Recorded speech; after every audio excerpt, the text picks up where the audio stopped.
Good morning, अस्सलाम वालेकुम। Rising Pakistan में आपको कहेंगे खुश आमदीद। मेरे साथ है मोहम्मद शुएब, मेरे साथ है Sabeen Farooq. Good morning. Rising Pakistan में आपको कहते हैं वेलकम। एक नई एनर्जी के साथ करें दिन का आगाज। नाश्ता कर लिया तो बहुत अच्छी बात है, अगर नहीं किया तो नाश्ता कीजिए। नाश्ते के बगैर मत जाइएगा वरना हाँ। फिर कहेंगे पूरा दिन हमें तो चक्कर आ रहे हैं, हमें तो ये हो रहा है, मैं तो कंप्लेंट शुरू कर अरे वो दी। तो वैसे भी करते हैं, आई मीन कोई ना कोई कंप्लेन तो कर ही रहा होता है वैसे ना। ये बात आपने बहुत पते की है। हाँ। वैसे वाकई आप किसी से भी बात कर रहे हो ना, आप किसी में घर में बैठे हो, किसी महफिल में बैठे हो, आप दोस्तों की गैदरिंग में हो, किसी इवेंट पे आप कहीं भी हो, आप हर शख्स के मुंह से कोई ना कोई शिकायत सुनेंगे। That's true. आप फैमिली गैदरिंग्स में आप देख लें, कोई ना कोई बात करें तो कोई ना कोई शिकायत होती है। जनरली ये हमारे शायद पर्सनालिटी का हिस्सा बन गया। मैं एट लार्जर पॉपुलेशन की बात कर रहा हूँ, एट लार्जर स्केल हम ये देख रहे होते हैं कि आपकी नेचर का हिस्सा बन जाता है। कोई भी सवाल करे, कोई भी बात करे, कोई भी इशू पे बात हो रही हो, सो कंप्लेन आ रही होती है सामने, ये भी अच्छा नहीं, वो भी अच्छा नहीं, ये भी ठीक नहीं, वो भी ठीक नहीं, ये भी गलत, वो भी गलत, वो भी गलत। अरे भाई, अगर सब गलत है, सब खराब है, तो ठीक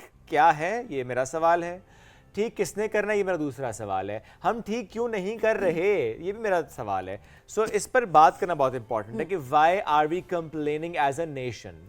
अच्छा, हम खुद क्या कर रहे हैं? हम खुद क्या कर रहे हैं? अगर आप ये सवाल करें कि आप अपने लेवल पे आप ये बात करते हैं, हमारे पास तो ये अपॉर्चुनिटी नहीं है, हमारे पास जॉब नहीं है, आपने उसके लिए क्या किया? क्या आप सही डायरेक्शन में अप्लाई कर रहे हैं? क्या आपने अपॉर्चुनिटीज़ को सही तरीके से एक्सप्लोर किया? क्या आपने सीवी उस तरीके की बनाई जिस तरह की रिक्वायर्ड थी? क्या आपने अपनी स्किल सेट की? बिकॉज अब अगर देखा जाए तो अब तो ये बात भी नहीं है कि अच्छा आपका CGPA इतना था तो आपको जॉब इस वजह से मिली, क्या आप गोल्ड मेडलिस्ट थे तो आपको जॉब इस वजह से मिली या नहीं मिली। अब तो जो चीज़ देखी जा रही है तो ये कि आपको काम कितना आता है। सो व्हाई नॉट कि आप अपनी एक किसी डोमेन में, किसी एक चीज में अपने स्किल पॉलिश करें एंड देन आप जाएं और आप अपना काम दिखाएं एंड उसके बाद कहें कि जो मुझे काम आता था मुझे फिर भी नहीं नौकरी पर रखा। अच्छा, इसमें लेकिन दो बातें और भी हैं सबीर। एक बात ये होती है कि आपका इंटरेस्ट, क्या आप अपने इंटरेस्ट को परस्यू करना चाहते हैं, उसी इंटरेस्ट को देखते हुए कोई स्किल लेना चाहते हैं। दूसरा होता है मार्केट की डिमांड। सो आई बिलीव कि दोनों को अलाइन करें। अलाइन इस तरह से कि आपका इंटरेस्ट होता है, आप उसे सोचें पहले इस इंटरेस्ट को लेकर, अच्छा ये इंटरेस्ट है मेरे, इसमें मैं काम कर सकता हूँ। फिर आप देखें कि अच्छा मार्केट में रिक्वायरमेंट क्या है, किस काम की ज़्यादा मांग है आपकी नेशनल लेवल पर भी और इंटरनेशनल मार्केट में भी। उसको देखते हुए अलाइन करें इसको। किसी से मत पूछें मुझे क्या करना चाहिए। No, ask yourself what you want to do, what you wanna be. तो आस्क योरसेल्फ, वो जवाब अंदर से आएगा। जब जवाब अंदर से आएगा फिर आप काम करें और फिर आप एक्सेल करेंगे। बहुत अच्छी बात आपने की। वैसे आज ये सुबह सुबह जो है ना, मैं चाहती हूँ कि आप लोग इस चीज़ के बारे में रिफ्लेक्ट करें। बिकॉज अक्सर लोग ये कह रहे होते हैं, अच्छा प्रीच कर रहे होते हैं, सुबह सुबह आके बातें कर रहे होते हैं। देखिए, वो जो आपका एक सुबह का एक टेम्पो सेट हुआ होता है ना, उससे आपका पूरा दिन डिफाइन होता है। आप सुबह ही उठ के ये कहेंगे हाँ ये तो नहीं हो सकता, आप लिटरली पूरा दिन फिर नहीं हो सकता। वाकई नहीं होता शुएब। आपने देखा होगा कि सुबह सुबह आपकी अगर नींद पूरी नहीं है, अगर आपकी किसी से लड़ाई हो गई है, ठीक है, आप चिड़चिड़े हैं या आपकी सेहत ठीक नहीं है या आपका मूड ही नहीं है कुछ करने का, वाकई पूरा दिन आपका गुजर जाता है। और फिर जब दिन गुजर जाता है तो फिर अक्सर रात को लोग सोच रहे होते हैं, अच्छा पूरा दिन मैंने क्या किया, कुछ भी नहीं किया। और ये नहीं देख रहे होते कि मैंने खुद आउट ऑफ द बॉक्स जाने की कोशिश नहीं की, बल्कि हम सिर्फ ये देख रहे होते हैं जी हमें तो कुछ मिला ही नहीं, कुछ है ही नहीं, कुछ रखा ही नहीं है हमारे लिए। तो अपना दिन का आगाज आपने करना है एनर्जी के साथ, पॉजिटिविटी के साथ, ये सोच कर कि आपने इस दिन को प्रोडक्टिव बनाना है। Make your day productive. ये आप आज की हमारी बात थी। और जो सभी आपने बात की, लोग कहेंगे बहुत प्रीच करते हैं, बातें करते हैं, हमें बातें करनी आती हैं। तो नहीं, काम करने भी आते हैं। ब्रेक की तरफ चलते हैं। अरे हमारा काम है ना, ये मामला कहीं और चला जाएगा। बातें करना हमारा काम है। आई मीन ये इट्स एन आर्ट ना, it's an art. I mean ये कम्युनिकेशन स्किल्स होती हैं। हम अपनी बात पहुंचा रहे हैं आप तक, अपनी से बात नहीं, बहुत से लोगों की बातें आप तक पहुंचा रहे हैं। ब्रेक ले लेते हैं, मेरा ख्याल है ब्रेक से वापस आएंगे। रहिए हमारे साथ। ये है राइजिंग पाकिस्तान।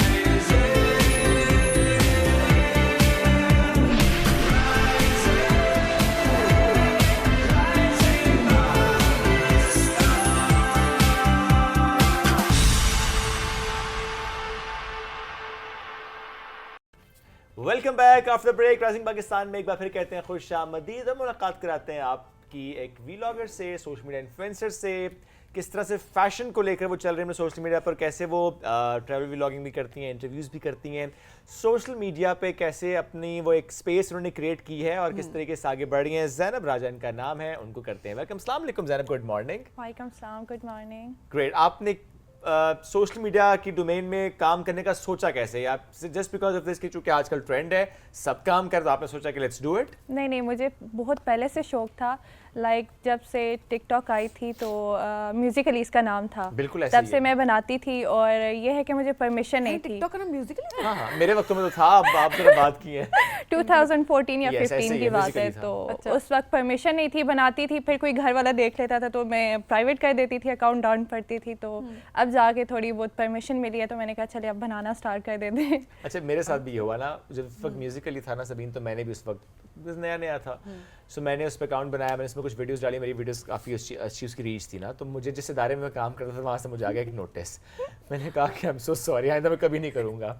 आज वही लोग मुझे कहते हैं काश तुम कर लेते, उसी को कंटिन्यू कर लेते, कम से कम। मतलब रीच अच्छी होती है, बिकॉज नहीं, अच्छी बात कहने का है। मतलब मेरा कंटेंट डिफरेंट था। माय पॉइंट इज, देखो जिस वक्त एक चीज नई आती है, एक्सेप्टेंस नहीं होती है, लोग आपको डिस्करेज करते हैं, हालांकि उसमें आप स्टार्ट में जब करते हैं तो आपके पास ज्यादा मार्जिन होता अच्छा है। शोएब, फेसबुक की मिसाल ले लें आप। फेसबुक जब नई आई तो उस टाइम पर मतलब ये तसव्वुर करना बड़ी वो बात होती है कि अच्छा तुम्हारा फेसबुक पे अकाउंट है, बिल्कुल। लोग इस तरह से सही प्रेजेंट बात करते है। हैं। और उसके लिए भी एक एज का होता था कि अच्छा ये, उसके बाद तस्वीरें अपलोड का पता नहीं, तो लोग तो प्रोफाइल पिक्चर पता नहीं कौन कौन से, कभी हाथ की, कभी नाक की, कभी के पूरा चेहरा ना आ जाए। तो वो आहिस्ता आहिस्ता करके अब आज देखें आप, एज क्या मतलब आप बच्चे 6-7 की है। साल के बच्चे को देखो, एक्सेप्टेंस आ गई है ना, इन एप्स के पे एक्सेप्टेंस आ गई है। तो मैं बड़ी मुश्किल से परमिशन मिली तो मैंने कहा चलें अब परमिशन मिल गई है तो साथ साथ अपना जो मेरा कंटेंट है, वीडियोस बनाना, ट्रैवलिंग की और छोटे छोटे इंटरव्यूज़ लोगों से लेना, तो वो साथ कर रही हूँ। और जर्नलिस्ट बनने का शौक है आपको? हाँ। मतलब इंटरव्यू से देखें फॉरेन कॉन्सेप्ट यही आता है ना, एक तो होता है travel vlogging, that's a different thing, आप फैशन को लेकर चलें, दैट्स अ डिफरेंट थिंग, आप वैसे अपनी पर्सनल लाइफ को या फैमिली के हवाले से कोई बात करें, that's again a different thing. But interviews की जब बात आती है तो फौरन से माइंड में आता है कि अच्छा शायद आप जर्नलिज्म की तरफ जाना चाहते हैं। नहीं, जर्नलिज्म की तरफ तो मैं नहीं जाना चाहती, Okay. बस ये एक मेरा शौक है जो मैं करती हूँ, कंटिन्यू करती हैं। हाँ अच्छा, जी। आपने अगर इंटरव्यू लेना हो सबीन का, 3 ऐसे कौन से सवाल जब सबीन से पूछेंगी? चल। अच्छा, अस्सलाम वालेकुम। वालेकुम अस्सलाम। अच्छा, मुझे बताएं आप क्या करती हैं? मैं एक बड़ा ज़बरदस्त शो है राइजिंग पाकिस्तान, उसको होस्ट करती हूँ। कैसे जा रहा है आपका शो? बहुत अच्छा जा रहा है अल्हम्दुलिल्लाह, पूरा पाकिस्तान देखता है हमारा शो, बहुत अच्छा अच्छा, फीडबैक है। आपको सबसे अच्छा क्या लगता है जब आपके शो में गेस्ट आते हैं, आपको कैसे क्वेश्चंस करने अच्छे लगते हैं उनसे? मुझे उनकी जर्नी के बारे में जानना बहुत अच्छा जर्नी के लगता बारे है। में, और इसके अलावा कोई आपका इंटरेस्ट है कि मतलब आप उनसे मेकअप के बारे में या कुछ इस तरह के उनसे नहीं, ऐसे क्वेश्चंस जितना नहीं वगैरह? होता, बट ये होता है कि उनकी जर्नी में क्या चीज़ उनको मोटिवेट करती है, वो अच्छा लगता है। और ऑब्वियसली जब हमारे लोग उसको सुनते हैं, वो इंस्पायर होते हैं, बिकॉज हमारे शो का मकसद भी यही होता है। तो I think अच्छा, वो कभी चीज़- आपके साथ ऐसे हुआ है कि आपके शो पे कोई गेस्ट आया हो और वो आपके साथ कोऑपरेट सही से ना कर रहा हो, तो आप उसको कैसे कवर करेंगे? इसका जवाब शोएब देंगे। जी प्लीज आप बताइए। अच्छा हमारे थोड़ा हाँ, वो मुहज़्ज़ब अल्फाज में टीवी पे जा रहा, बताइए। अच्छा हमारे केस में थोड़ा सा भी है ब्लेस्ड, क्योंकि हम 2 लोग हैं ना, तो कवर कर लेते तो हैं। कवर कर दें। फॉर एग्जांपल वैसे जो हमने सोलो भी अगर कभी हमें करना हम पड़ा कवर और कर मामला लेते हैं तो ना, कवर कर लेते हैं। हम लिटरली ऐसे कवर करते हैं कि मैं सवाल करता हूँ, अगर से जवाब नहीं आता सबीन जवाब देती है, फिर सबीन सवाल करती है, जवाब नहीं आता तो मैं जवाब देता हूँ। तो ये वाकई हो चुका है कि जब ना गेस्ट नहीं बात कर रहा, हम खुद सवाल करते हैं, दूसरा उसका पूरा डिटेल से जवाब देता है, आगे से आता है जी, तो हमें अच्छा। मैनेज करना Manage पड़ा करना होता है पड़ता किसी है। तरीके से। एंड तो specially when it's a live show, तब तो आपके पास मार्जिन नहीं होता, तब तो बिल्कुल। आपको ज़ाहिर है फिर कवर करना, बिकॉज आपको उस टाइम पे लेकर चलना होता है उस सेगमेंट को। बहुत से ऐसे केसेस हमने देखे हैं, जैसे आपको याद होगा 400 की सर जुड़ी बहनें, मुझे अभी भी याद है वो केस भी सोशल मीडिया पे एक लड़का है साकिब, उसने उसको रेज किया था, उसके बाद कैसे वो चैनल्स ने पिक किया, कैसे उसके लिए फिर ट्रांसमिशंस हुई, कैसे उनके लिए फिर पैसे इकट्ठे हो गए, कैसे फिर उनका इलाज हुआ, कैसे वो लंदन गई और मल्टीपल सर्जरीज, और माशाल्लाह आज वो दोनों सफा और ये देखिए, ये मीडिया की पावर है, मीडिया की पावर है, ये सोशल मीडिया की पावर भी है। बिकॉज अब दोनों हम की ना, हाँ। एग्जैक्टली जब हम डिजिटल दौर की बात भी कर रहे होते हैं ना, वहाँ पर भी आप एक क्लिप देखें कैसे वायरल हो जाता है। अब ये हम पे जिम्मेदारी भी आती है शोएब यहाँ पे कि हमने क्या चीज़ वायरल करनी है रिस्पॉन्सिबिलिटी के साथ, वो हमारे ऊपर हम पे डिपेंड कर रहा है। ऐसी ऐसी चीज़ें हम अक्सर वायरल कर देते हैं कि वे लाइक कि इतनी जेन्युइन केसेस हमारे सामने होते हैं, उनको अगर इतनी हाइप मिल जाए तो उनको जस्टिस मिल जाए। बिल्कुल। अभी मैं एक और बात आपके साथ शेयर करना चाहूँगी। अभी मैंने एक वाकेंड में, मैं वाकेंड से हूँ बेसिकली, तो वहाँ एक अंकल जी हैं ना, उनकी मैंने वैसे ही वो रोड पे बैठते हैं, उनकी नज़र भी इतनी सही काम नहीं करती, तो उनका मैंने इंटरव्यू लिया और माशाल्लाह से तकरीबन 1 लाख तक उन्हें जो है ना लोगों ने दिया है। अच्छा। इस रमज़ान में, सिर्फ रमज़ान के अंदर 1 लाख तक लोगों ने उनको सपोर्ट किया है। और काफ़ी ज़्यादा लोगों की कॉल्स आई हैं कि आप इन बाबा जी को ढूंढिए, हम इनकी ना इनकी आंखें बनवाना चाहते हैं ना, इनकी नज़र बनवाना चाहते हैं, अच्छा। ऑपरेशन करवाना चाहते हैं। तो इस तरह भी हम हेल्प कर रहे हैं लोगों ओके, की। तो आप जो इंटरव्यूज करते हैं नॉर्मली आप सोशल इश्यूज पे कर रही होती जी, हैं, या जो social। जिसको इस तरह आपने बच्चे का जिक्र किया, फिर आपने बाबा जी का जिक्र किया, आप इस पे काम कर रही होती हैं। बिल्कुल। अब आपने खुद बताया चूंकि आप वाकंड से हैं, वाकंड बड़ा खूबसूरत भी है, बिकॉज मैं भी वाकंड से हूँ। सो वाकंड की खूबसूरती कितनी दिखाई है आपने लोगों को? वाकंड की खूबसूरती तो हर कोई दिखा रहा है। हाँ। हर बंदा वाकंड की खूबसूरती दिखा रहा है, जामिया मस्जिद से लेके Yes, वाह गार्डन तक, yes। और भी बहुत सी प्यारी शेरशाह पार्क है, Yes। बहुत सी प्यारी जगह है वाकंड की। और वाकंड मस्जिद भी मैंने बहुत दफ़ा दिखाई हुई है, शेरशाह पार्क, वाह गार्डन, बहुत सी जगह हैं जो मैंने दिखाई हुई है। अच्छा, चूंकि आपने खुद जिक्र भी किया कि आप वाकंड से हैं, मैं चूंकि खुद वाकंड से हूँ, तो वाकंड खूबसूरत भी बहुत है। बिल्कुल, तो वाकंड की खूबसूरती भी दिखाई है आपने? बहुत ज़्यादा। वाकंड की जामिया मस्जिद, वाह गार्डन, शेरशाह पार्क, और भी बहुत सी दूसरी जगह हैं जो मैंने एक्सप्लोर की हैं, अपने व्यूअर्स के साथ शेयर की हैं। ओके। आपकी तो पड़ोसन है ये, आपको बिल्कुल पता है। भी नहीं था कि आपकी पड़ोसन है और वो किस तरह से आपके वाकंड को प्रमोट कर रही अच्छी है। बात है, हम You तो should appreciate। बिल्कुल जो वाकंड से है जी, और वो वाकंड को प्रमोट कर रहा है, हम उसके साथ हैं, और जो नहीं कर रहा उसके भी साथ हैं कि आप करें। हाँ, सही बात है। और जो जिन्होंने नहीं घुमा हुआ वाकंड, उनको कभी इंसान दावत भी दे देता है कि आए, हम आपको होस्ट करेंगे, वाकंड की खूबसूरती आपको दिखाएं। मतलब इतने सारे लोग यहाँ पर हैं। बिल्कुल, आप सब आए, आप हम दोनों आपको ने दावत कभी दे हमें रहे दावत हैं। दी? बाजी अभी- आपका अपना इलाका है। अच्छा ज़ैनब, जिस तरह आप वाकंड से मुतालिक हमने बात भी की और आप कंटेंट कर भी रहे हैं, तो अभी वाकंड स्पेसिफिक कंटेंट ही हम देखेंगे आपका, या कि नहीं आप इस्लामाबाद, रावलपिंडी या और शहरों से मुतालिक भी कंटेंट लेकर आएंगी? जी जी, इंशाल्लाह मैं इस्लामाबाद, रावलपिंडी और भी बहुत से, लाहौर, कराची जैसे इंशाल्लाह आगे भी कंटेंट इंशाल्लाह। अच्छा, अब ज़रा एक और टॉपिक की तरफ आते हैं। चूँकि हम बहुत सी ख़वातीन, बहुत सी लड़कियों को स्पेशली देख रहे हैं इस फील्ड में, ट्रैवल व्लॉगिंग में भी कम सही लेकिन है, फूड व्लॉगिंग में बहुत ज़्यादा है, फैशन इन्फ्लुएंसर बहुत ज़्यादा है। क्या चैलेंजेस होते हैं? एक लड़की जब बाहर निकलती है, एक मार्केट में जाती है, किसी का इंटरव्यू करने जाती है, किसी भी ऐसी स्पेस में जा रही है जहाँ पे ज़ाहिर है आपको होता है ना कि एक पर्सनल स्पेस आपकी ब्रीच होने का ख़तरा भी होता है। How do you manage that कि वहाँ पर अपने आप को एक सेफ भी रखना है आपने और अपना काम भी बिकॉज करना आपने फोन निकाला है, आप रिकॉर्ड कर रहे हैं, तो आप तो रिकॉर्ड कर रहे हैं, 50 लोग खड़े होकर आपको भी रिकॉर्ड बिल्कुल ऐसे ही जहाँ भी जाते हैं ना, पहले तो ये होता था कि मुझे परमिशन लेनी पड़ती थी कि मैं आपका इंटरव्यू कर सकती हूँ।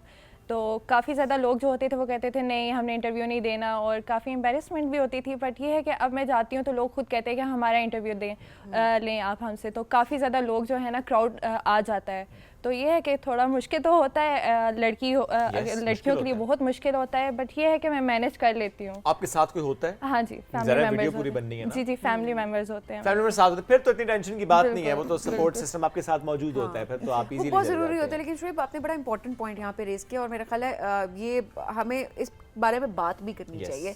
और वो ये है कि काइंडली पर्सनल स्पेस का ख्याल बिल्कुल। रखना सीखें, बहुत ज़रूरी है। एंड सबसे बड़ी बात, बेसिक एथिक्स होती हैं, उनको हमें कभी जो है नज़रअंदाज नहीं करना चाहिए। वाकई शुएब, अगर आप किसी पब्लिक प्लेस में जाते हैं, अच्छा मुझे लेट्स सपोज कोई चीज़ प्यारी लगी है और मैंने किसी को, अच्छा यार मेरी पिक्चर बना लो उस बिल्डिंग के सामने या कहीं और, तो वो जब पिक्चर बना रहे होंगे मेरी, तो आप थोड़ा सा घूम के देखेंगे और आपके इर्द गिर्द एक तो लोग खड़े हो जाएंगे, वो आपको यूं देख रहे होंगे कि पता नहीं ऐसा कौन सा काम हो रहा है कि कोई तस्वीर ले रहा है। चलिए, वो तो आप प्यारी बात है इसलिए देख रहे हैं ना। नहीं, किसी की भी बात मैं कर रही हूँ। चलो, मैं तो प्यारी हूँ, किसी और की भी बात कर किसी मर्द की भी बात कर लेते, प्यारा होगा वो भी, आगे बताओ। जो भी है। सेकंड जो इशू जो होता है ना, वो ये होता है कि आपको नहीं पता कि आप जा रहे हैं पब्लिक प्लेस में और वहाँ पर लोग आ रहे हैं और लोग वीडियो बना रहे हैं। अच्छा, वो मंजर की वीडियो बना रहे हैं वहाँ पर, नहीं, मंजर की नहीं बना, वो आपकी ही बना रहे हैं, बताएं वो क्या, पता क्यों करते हैं सभी? वो ये उनका बहाना होता है कि हम तो जी आसपास की वीडियो ले रहे हैं। लेकिन जब आप उनका फोन, कि मैं तो ये करती हूँ, मैं कहती हूँ हर लड़की को ये करना चाहिए, ताकि आप ना ये शटअप कॉल देना सीखें। आपको रुकना चाहिए वहाँ पे, आपको रुक के कहना चाहिए फ़ोन दिखाओ, उसी टाइम पे फ़ोन लेकर आपको चेक करना चाहिए, and then you have to delete that video. किसी ने कहा नहीं मैं आपका नहीं बना रहा था, निकल गया, उसने आपकी वीडियो बनाई है, आप उस वीडियो में आई हैं और वो आपका कॉन्सेंट नहीं था। सो ये चीज़ मैटर करती है कि आपके कॉन्सेंट से वो वीडियो ली गई है नहीं ली गई है। शट अप कॉल देना सीखें, ये बेसिक मैनर्स हैं। ये पाकिस्तान में रह के ये सब हरकतें सब कर रहे होते हैं, और यही लोग, अगर ये बड़े दुख होता है ये बात करते हुए हम लोगों को कि रूल्स जो है ना, आप अपने ही मुल्क में फॉलो नहीं कर रहे हो। ऐसे ही है। रूल्स हैं, आपने फॉलो नहीं करनी जब तक डंडे के जोर पे आपसे वो रूल फॉलो नहीं करवाया जाएगा। Absolutely. यही आप जाएं ना, आप दुबई जाएं, आप किसी और जगह पर जाएं और आप ये हरकत करके देखें और आप की कंप्लेन वहां पर हो, और जितना फाइन होगा ना फिर लग पता जाएगा। जो फाइन होगा ना वो आपको कितनी दिहाड़ियां लगानी पड़ेंगी वहां पे, अगर आप एज अ टूरिस्ट भी वहां पे गए हैं तो उसके बाद ही आप अपने मुल्क वापस आ सकेंगे। तो ये डंडे के जोर पे चीजें नहीं होती हैं, ये आपके दिमाग में चीजें होनी चाहिए। ये बेसिक मैनर्स, ये तरबियत जो है ना, ये घर से शुरू होती है। और इसमें आई एम श्योर कि हमें ये बात जरूर ऐड करनी चाहिए कि जो आसपास के लोग होते हैं ना, उनकी भी रिस्पॉन्सिबिलिटी होती है। फॉर एग्जांपल जैसा आपने बड़ा अच्छा पॉइंट रेज किया कि कोई भी खातून अगर किसी जगह पे मौजूद है, किसी पब्लिक स्पेस पे, और वहाँ पे अपनी कोई पिक्चर बना रही है, वैसे खड़ी हुई है, किसी जगह पे इंजॉय कर रही है और कोई और वीडियो बना रहा है, तो आसपास जो लोग हैं उनकी भी जिम्मेदारी कि उसे रोकें।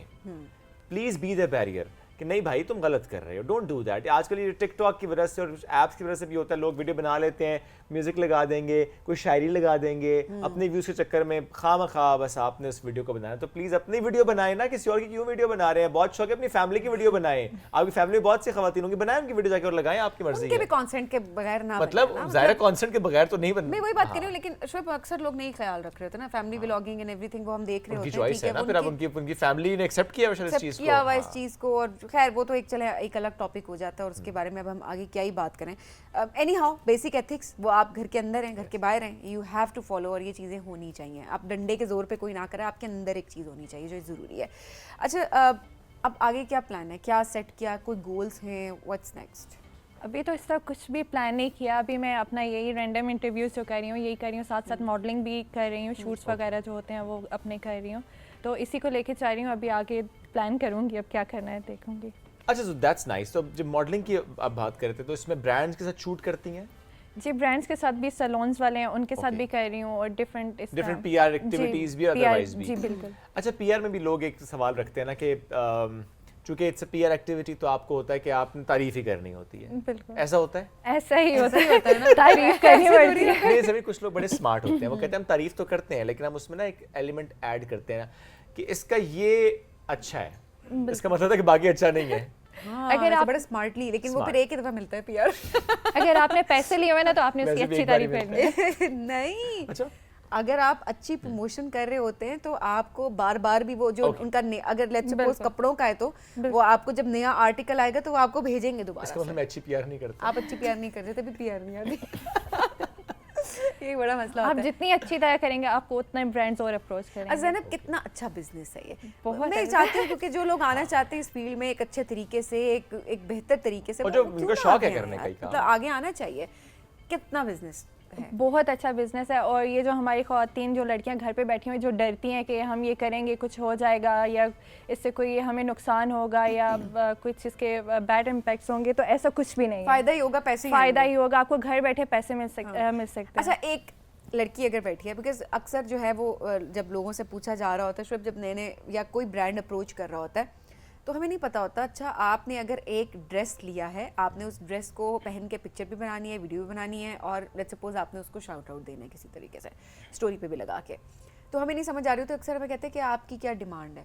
आपको डिमांड नहीं पता होती क्या है, क्या कैप होनी चाहिए कि कितने से कितने तक एक आर्टिकल को प्रमोट करना चाहिए। मैं आपका रेट नहीं पूछ रही, मैं एक जेनेरिक पूछ रही हूँ कि अगर कोई शुरू करना चाह रहा है तो वो अपना क्या कोट करे रेट। आपको पता है मोस्टली पाकिस्तान में जो लोग हैं वो बहुत ज़्यादा एक्सपेंसिव कपड़े अफोर्ड नहीं कर सकते, तो आपको इतना रखना चाहिए कि आप 4 से 5,000 तक उसकी रेंज होनी चाहिए, ताकि आप जो ये नहीं पूछ रही मैं ये पूछ रही हूँ कि जाहिर सी बात है, आपने एक पीआर एक्सेप्ट की, किसी ब्रांड ने आपको अप्रोच किया, पीआर एक्सेप्ट की, और आपने उसको शाउट आउट देना है। वो शाउट आउट देने के लिए आप उस ब्रांड से कितने पैसे चार्ज आपको करने चाहिए?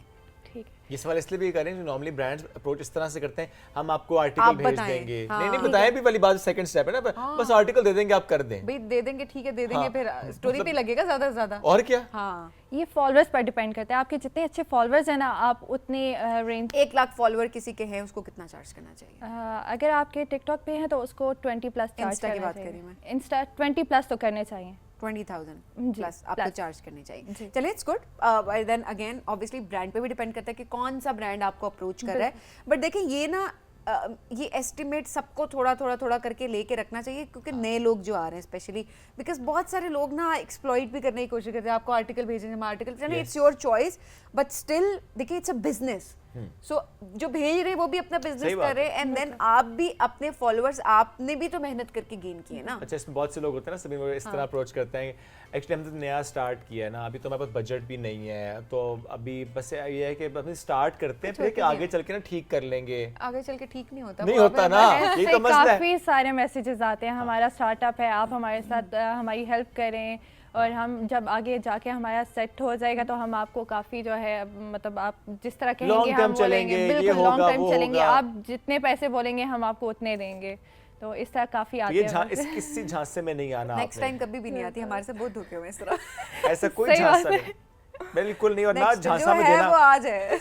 और जो झांसा देने वाले सुन रहे हैं, हमें ऐसा कोई झांसा नहीं देना, हम इन झांसों में नहीं और आते। जिन्होंने दे दिया ना, अल्लाह आपको पूछेगा माफ हम नहीं माफ किया? हमने नहीं किया अभी आपको। आपने माफ किया किसी को इस तरह? नहीं। आपने भी नहीं किया, किसी ने माफ नहीं किया आप हम लोगों बिल्कुल को। माफ़ नहीं करेंगे। हाँ, कोई माफ नहीं करेगा, माफी शाफी माफी ना काफी, सो बिहेव करें। हमने बहुत स्कूलिंग कर दी है जी आज सबकी। Sir thank you very much for joining us today. आप स्पेशली वीकेंड से आई हमारे शो के लिए, thank you so much, all the best.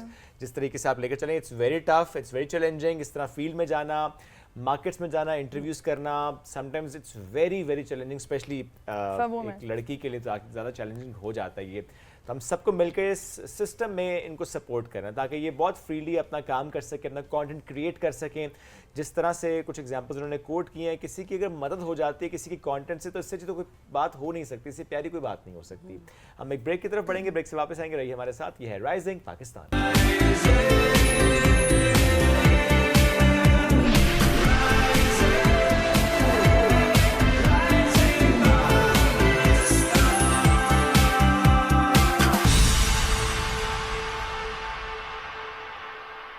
Welcome back after break. जब माजी में सफ़रनामे की बड़ी इंपॉर्टेंस होती थी कि ज़ाहिर है जो भी किसी सफ़र पर जा रहा है वो तहरीर के सूरत में अपने कारीन तक बात पहुंचा रहा है कि अच्छा आप कहाँ पर गए, कैसे गए, कहाँ गए, रादर कैसे मैं तो उर्दू पे एक्सपीरियंस हैरान हूँ अभी। कारीन तक पहुंचा रहे हैं। जाहिर है अब अभी नाज़रीन आई है, एम पहले तो इम्प्रेस्ड, कारीन। I mean I am impressed. मैं तारीफ कर रही हूँ, मैं कभी अभी कभी मैं आपकी ताज- तारीफ भी कर सकती हूँ शुएब। आज सुबह ही जब मैं आया ना जल्दी यहाँ पे, तो तारर साहब की किताब रखी हुई थी वहाँ पे। तो अच्छा। मैंने वो किताब उठी, उसके पीछे ना बहुत से जो राइटर्स हैं उन्होंने उनके हवाले से एक एक जुमला लिखा हुआ था। एक जुमला बड़ा अच्छा लगा मुझे, अब नाम नहीं पता किसने लिखा, उनके लिए लिखा कि तारर साहब जो हैं वो सफ़ेदे की दरख्त की मानंद होते हैं, जो कि बहुत तेज़ी से फैलता है, जड़ें बहुत डीप वो होती हैं। किताब वैसे आप बता भी सकते हैं, इस बहाने हमारा वो कॉर्नर भी किसी तरह यूटिलाइज अब मुझे जाना पड़ेगा, मैं बाद में जाऊंगा ना, अभी मैं नहीं जा सकता, अभी मुझे अपने गेस्ट की तरफ जाने दो। सो हम जब बात करते हैं ना अब ट्रैवल की, तो अब ट्रैवल व्लॉगर्स का ज़ाहिर है हर तरफ हमें नज़र भी आता है, उनकी वजह से हम देख पाते हैं कि अच्छा कौन सी जगह कितनी खूबसूरत है, वहाँ तक पहुँचना कैसे है, वहाँ का इंफ्रास्ट्रक्चर कैसे है, वहाँ का स्प्रिंग कैसे है, ऑटम कैसे है, हर सीज़न और कैसे है। शुएब अब तरीका बदल गया है, हम Yes. ये कह सकते हैं। पहले जो आप कह रहे हैं ना कि तहरीर करते थे, सफरनामे लिखते थे, लोग अपने लिख कर इजहार कर रहे होते Yes. थे किताब में। अब लोग क्या करते हैं, उसको डॉक्यूमेंट विजुअल मीडियम है ना अब तो। एग्जैक्टली और बड़ी बड़ी खूबसूरती के साथ। पहले तो आप अपने दिमाग में विजुलाइज कर रहे थे, लेकिन अब आप एक्चुअली देख सकते हैं उसको सोशल मीडिया के। That's true. और ऐसे में जो व्लॉगर्स काम करें पाकिस्तान में, न सिर्फ पाकिस्तान के जो ट्रैवलर्स हैं उनके लिए, या जितने भी टूरिस्ट हैं उनके लिए, इंटरनेशनल टूरिज्म को जिस तरह से हम देखते हैं, इंटरनेशनल टूरिस्ट को जिस तरह से पाकिस्तान वो लेकर आते हैं, हम उनकी बात करें तो बहुत ज़बरदस्त काम कर रहे हैं माशाल्लाह। बहुत अच्छी फॉलोइंग है इनकी, मिलियंस में इनकी वीडियोस की रीच होती है। अक्सर हमने शोज़ इनके साथ किए हैं। तहसीन राजी ने आज हमें ज्वाइन किया है फॉर दिस शो। अस्सलाम वालेकुम एंड गुड मॉर्निंग। वालेकुम सलाम, गुड मॉर्निंग। कम कम इस्लामाबाद नज़र आते हैं आप हमें। बस हमारा मस्कन पहाड़ है तो उधर ही होते हैं। वाह, ये शाहीन है बसेरा अगर पहाड़ों की चट्टानों पर। जी जी हमारा बिल्कुल। मस्कन पहाड़ है तो वहीं पर दिखा देते हैं। आज तारर साहब के सपने बड़े अच्छी बात है, पढ़ना भी चाहिए। Good good. नहीं अच्छी बात है। तहसीन भाई, आजकल कहाँ घूमना फिरना हो रहा है?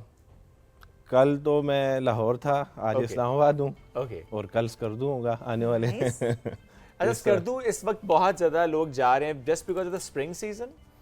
जी बिल्कुल। Okay.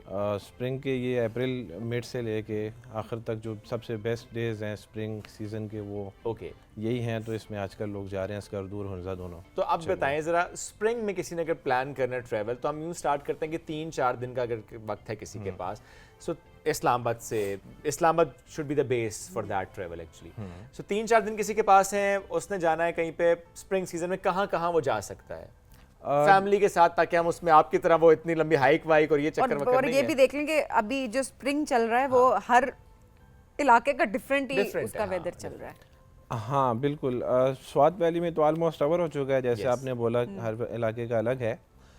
स्कर्दू और हुंजा दोनों जो अजला हैं यहाँ पे स्प्रिंग अभी अपने बिल्कुल पीक पे है। ओके और 3 से 4 दिन मेरे ख्याल में कम होंगे, कम से कम एक हफ़्ता होना चाहिए वैसे। और 3 से 4 दिन बाय एयर अगर आप जाएं तो प्लान हो सकता ठीक है। है।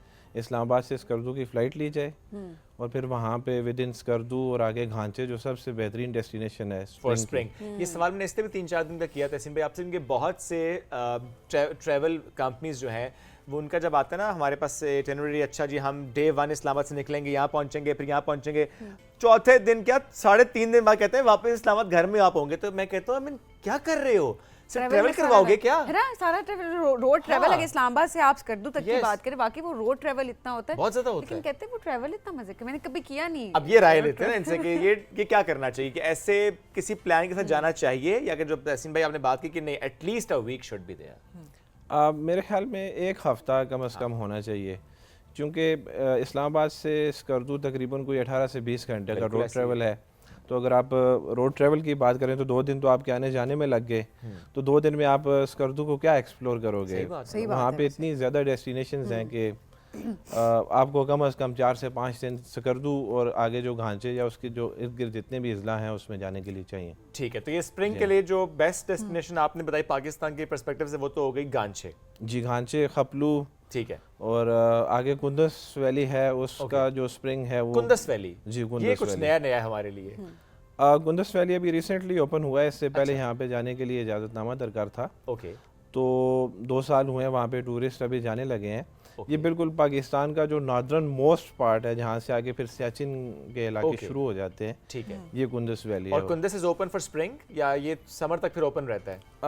सारा साल ओपन रहता है, सर्दियों में थोड़ा सा एक्सेसिबिलिटी मुश्किल हो और जाती क्या है। क्या खास बात है वहाँ की, लोग क्यों जाएं? बिकॉज हम बड़ा अच्छा लगता है कोई नई हमें जब डेस्टिनेशन का पता चलता है, लोग एक्चुअली वहाँ पर जाएं ताकि हम एक्सप्लोर कर रहे हो।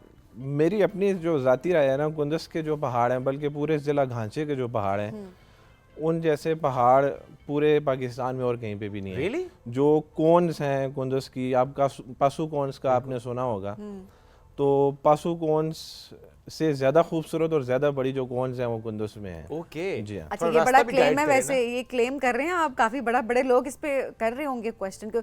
वीडियो बनाई है कोई वहाँ पर, वहाँ की आपने जो अपलोड की हुई और लोगों का रिस्पॉन्स भी आया हो? बिल्कुल, कुंदस मैं उन टूरिस्ट में से था जो सबसे पहले जब वाओ वहाँ पे जब ओपन इजाज़त हुई थी।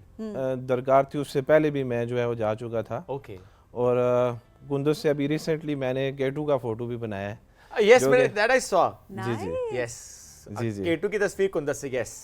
Must be an experience. जी बिल्कुल। अच्छा ये आप बड़ी- थोड़ा रास्ता भी बताएं ना कि कुंदस के लिए रास्ता कैसा है? जो वैली तक रास्ता है वो सारा पक्का है, दरमियान है। में कुछ कच्चे पोर्शन आते हैं जो लैंडस्लाइड्स या फ्लड की वजह से ख़राब हुए हैं। स्कर्दू से 90 किलोमीटर आगे एक इलाका आता है खपलू। ठीक है, खपलू से आगे 56 किलोमीटर मज़ीद आगे आप जाएं तो कुंदस वैली आती है। आपको तो टिप्स पहना 55-56 कितने किलोमीटर कहाँ तक हमें हम तो किस तरह हम कहते हैं घंटा लगता है, 2 घंटे हाँ, आप लगते तो हैं। घंटों में बताते हैं ना, घंटा आधा घंटा। तहसीन आप खुद कहाँ से हैं? कश्मीर से? कहाँ से? नहीं, पहाड़ी इलाके से ही आप भी? मैं हरीपुर से हूँ, अच्छा। खैबर पख्तूनख्वा ओके। हरीपुर। जी हाँ।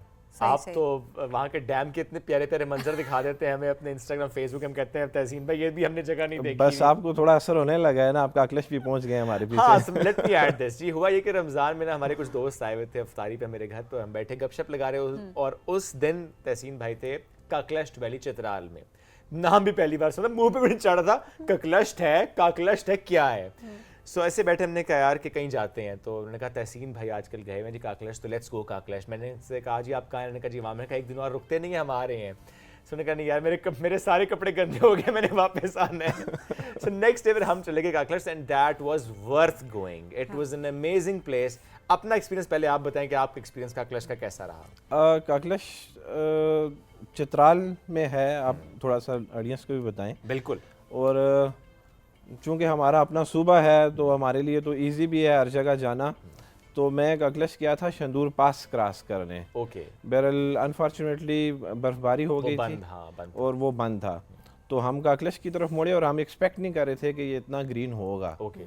बहरहाल चूँकि शायद समर जल्दी आ चुके हैं, इसकी वजह से काकलश बहुत ज़्यादा खूबसूरत था। मैंने वीडियोस बनाई, फ़ोटोज़ बनाए, वो दोस्तों ने देखे तो वो भी बड़े हैरान हुए कि काकलश इतना ग्रीन हुआ है। तो काकलश तो हमेशा से ही बहुत खूबसूरत रहा है ना।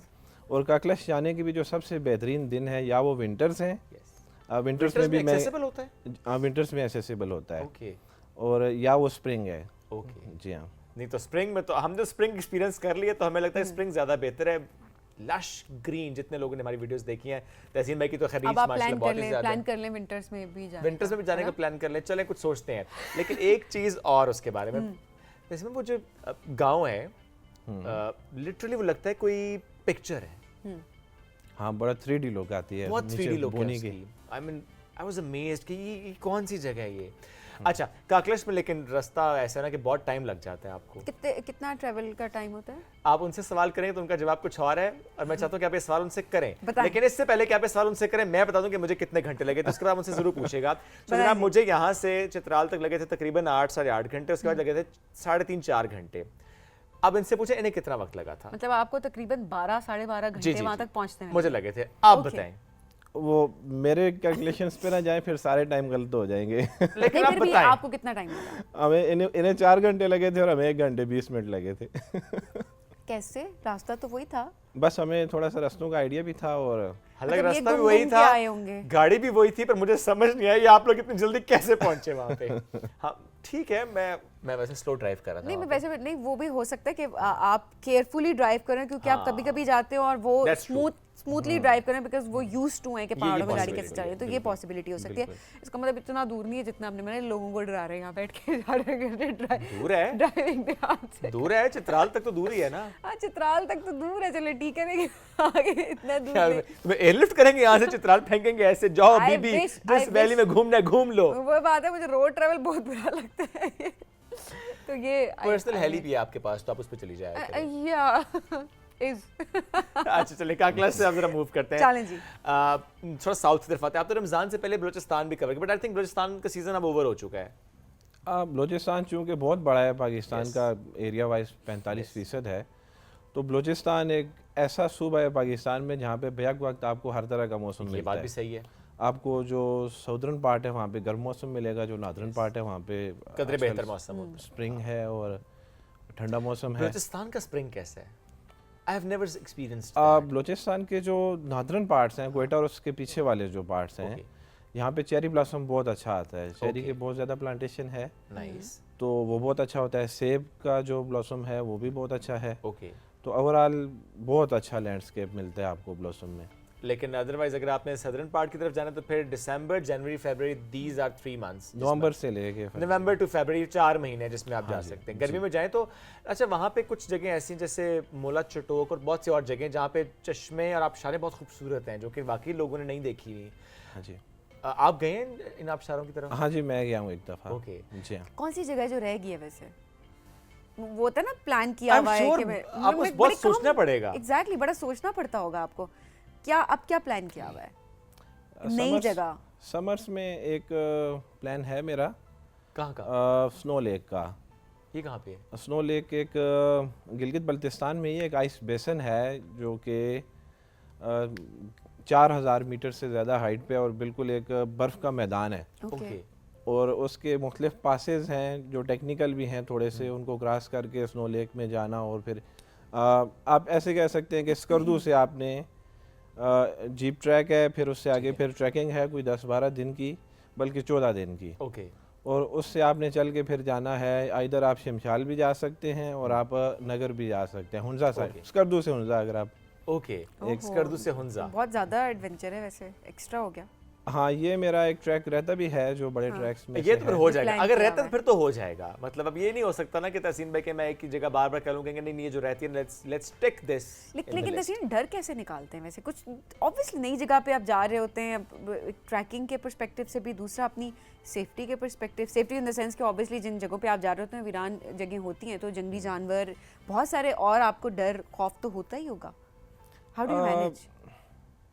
डर तो ऐसा नहीं नहीं होता लगता। मेरे ख्याल में, क्योंकि एडवेंचर स्पोर्ट्स जो भी है उसमें तो कोई सेफ्टी के प्रोटोकॉल से है नहीं ना। आपने बस थ्रिल है, आपने उसको एंजॉय होना करना चाहिए, है। प्रोटोकॉल तो होने चाहिए, लेकिन चलें ये है कि आपके पैशन अगर आपका है तो फिर डर साइड पे हो जाता है, आप बस अपनी सेफ्टी को देखते हुए ऐसे ही आगे है, चल रहे बिल्कुल। होते हैं। अच्छा सिन, बहुत से व्लॉगर्स को हम देखते हैं कि अच्छा उन्होंने स्पेसिफिक डोमेन पकड़ा होता है, जैसे मेडोज हैं तो बस मेडोज ही दिखाएंगे, वाटरफॉल्स हैं तो वाटरफॉल्स ही दिखाएंगे, पीक्स हैं तो पीक्स ही दिखाएंगे, बेस कैंप हैं तो बेस कैंप ही दिखाएंगे, केपी को अगर पकड़ ले तो बस केपी में रहेंगे, गिलगित बल्तिस्तान को पिक करें बस गिलगित बल्तिस्तान पे स्टिक हैं, कश्मीर की तरफ हैं तो कश्मीर पे हैं। आपने अपने आप को बड़ा वर्सटाइल रखा हुआ है from north to south. Restrict नहीं किया हुआ। आपने रिस्ट्रिक्ट नहीं किया हुआ। मैंने ऐसे व्लॉगर्स नहीं देखे पाकिस्तान में। ये आपने स्पेसिफिकली सोच के किया कि चूंकि नॉर्मली व्लॉगर सिर्फ एक स्पेसिफिक डोमेन पे स्टिक रहते, तो आपने कहा कि नहीं मुझे ओवरऑल करना है। Is it that? मेरे ख्याल में प्लान तो ऐसा नहीं था, जैसे जैसे मौके बनते गए तो हम करते गए, Okay. डेस्टिनेशंस को देखते गए। K2 का समिट जो है वो नादरन मोस्ट पार्ट है पाकिस्तान का, और अस्तोला आइलैंड जो है साउदर्न यस, मोस्ट आपने पार्ट दोनों है। किए हुए। तो इसके दरमियान जितना भी पाकिस्तान है उसको अल्लाह ताला ने हमें मौका दिया और हम घूमे और आहिस्ता आहिस्ता तहसीन, चीज़ें कितनी देखते गए। तेज़ी से अनएक्सप्लोर्ड जो प्लेसेस हैं वो एक्सप्लोर हो रही हैं अभी पाकिस्तान की, बिकॉज अभी एक आपने जिक्र किया कुंदस वैली का आपने जिक्र जी। किया, अब तो 2 साल तकरीबन उसको हो गए कि लोग जा रहे हैं। इसके अलावा आपको क्या लगता है कि हर साल कितनी तेज़ी से हमारा टूरिज़्म जो है उसको फ़रोग मिल रहा है? देखिए, अनएक्सप्लोर्ड को एक्सप्लोर करना, ये अगर कोई भी बंदा क्लेम करता है तो झूठ। मतलब जगह हमेशा से एक्सप्लोर रही हैं, लोगों की एक्सेसिबिलिटी में रही हैं। सही बात है। ये हुआ है कि वो सोशल मीडिया पे और मेन स्ट्रीम मीडिया पे आ गई तो लोगों को पता चला कि यार ये जगह भी हैं। लोकल्स वहाँ पे सदियों से जा रहे हैं सही बात और जाते रहे हैं। जो पासेस नॉर्थ में लोग क्रॉस करते हैं वो पुरानी तजारती राहदारियाँ हुआ करती थी और सही इस तरह के रूट्स होते थे। तो सोशल मीडिया और इलेक्ट्रॉनिक मीडिया की वजह से लोगों को पता चला कि नारान, कागान, मरी और स्वात के अलावा हुंजा और स्कर्दू के अलावा भी कुछ ऐसी जगह हैं जहाँ पे जाया जा सकता है। तो पिछले 2015 से मैंने देखा कि लोगों का ट्रेंड चेंज हुआ और वो एक्सपोनेंशियली जो है वो नई नई जगहों पे लोग जाने लगे, और स्कर्दू और उससे आगे की जो वैलीज है वहाँ पे भी जाने लगे। लेकिन अभी भी क्लेम करते हैं ना, ये बात बड़ी दुरुस्त है कि अनएक्सप्लोर्ड जगह नहीं होती, समहाउ कोई ना कोई गुजरा ही होता है वहाँ से, स्पेशली लोकल्स का एक्सेस होता है। बट स्टिल जो बल्तिस्तान है उससे मुतालिक वहाँ के खुद लोग ये कहते हैं कि अभी तो जो टूरिस्ट आ रहे हैं वो शायद हार्डली 15-20% हिस्सा ही है जिसमें वो बस आते हैं, विजिट करते हैं, वापस चले जाते हैं, बिकॉज बाकी जितना एरिया है शायद उस तरह से एक्सेसिबल नहीं है अभी तक। अनएक्सप्लोर्ड वो टर्म यूज़ करते हैं उसके लिए कि अभी तक वो उन वैलीज़ में लोग नहीं गए, उन लेक्स की तरफ नहीं गए, वो ट्रैकिंग्स नहीं की लोगों ने। Is it true? ना सिर्फ बल्तिस्तान, बल्तिस्तान आप गिलगित बल्तिस्तान के किसी भी इलाके की बात करें, गिज़र की बात करें, वहाँ पे 200 से ज़्यादा लेक्स हैं। फिर आप बल्तिस्तान में सिर्फ लोगों को ये पता है जी कि स्कर्दू है और सामहो खपलू और वो कुछ फोर्ट और इस तरह के नाले, तो उनकी प्रोजेक्शन ज़रूरी है। आहिस्ता आहिस्ता लोग जाने लगे हैं। अब ये है कि जब कोई फ़ोटोग्राफ़र या कोई वीडियोग्राफ़र जाता है, वो वहाँ की फ़ोटोज़ और वीडियोज़ बना के लाता है, तो तभी लोगों को पता चलता है कि इतनी खूबसूरत इलाके भी हैं।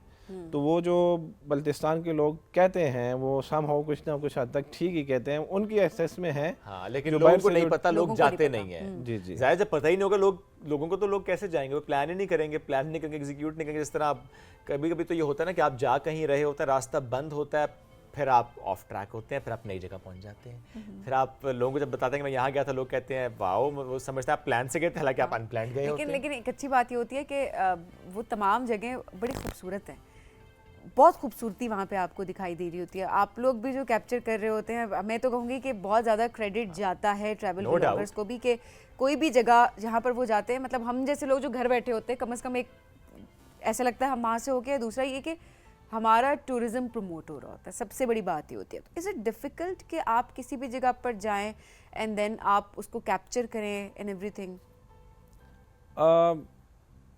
सिर्फ सोशल मीडिया या फोटोग्राफर्स को क्रेडिट नहीं जाता, कुछ थोड़ा सा इंफ्रास्ट्रक्चर भी बेहतर हुआ है।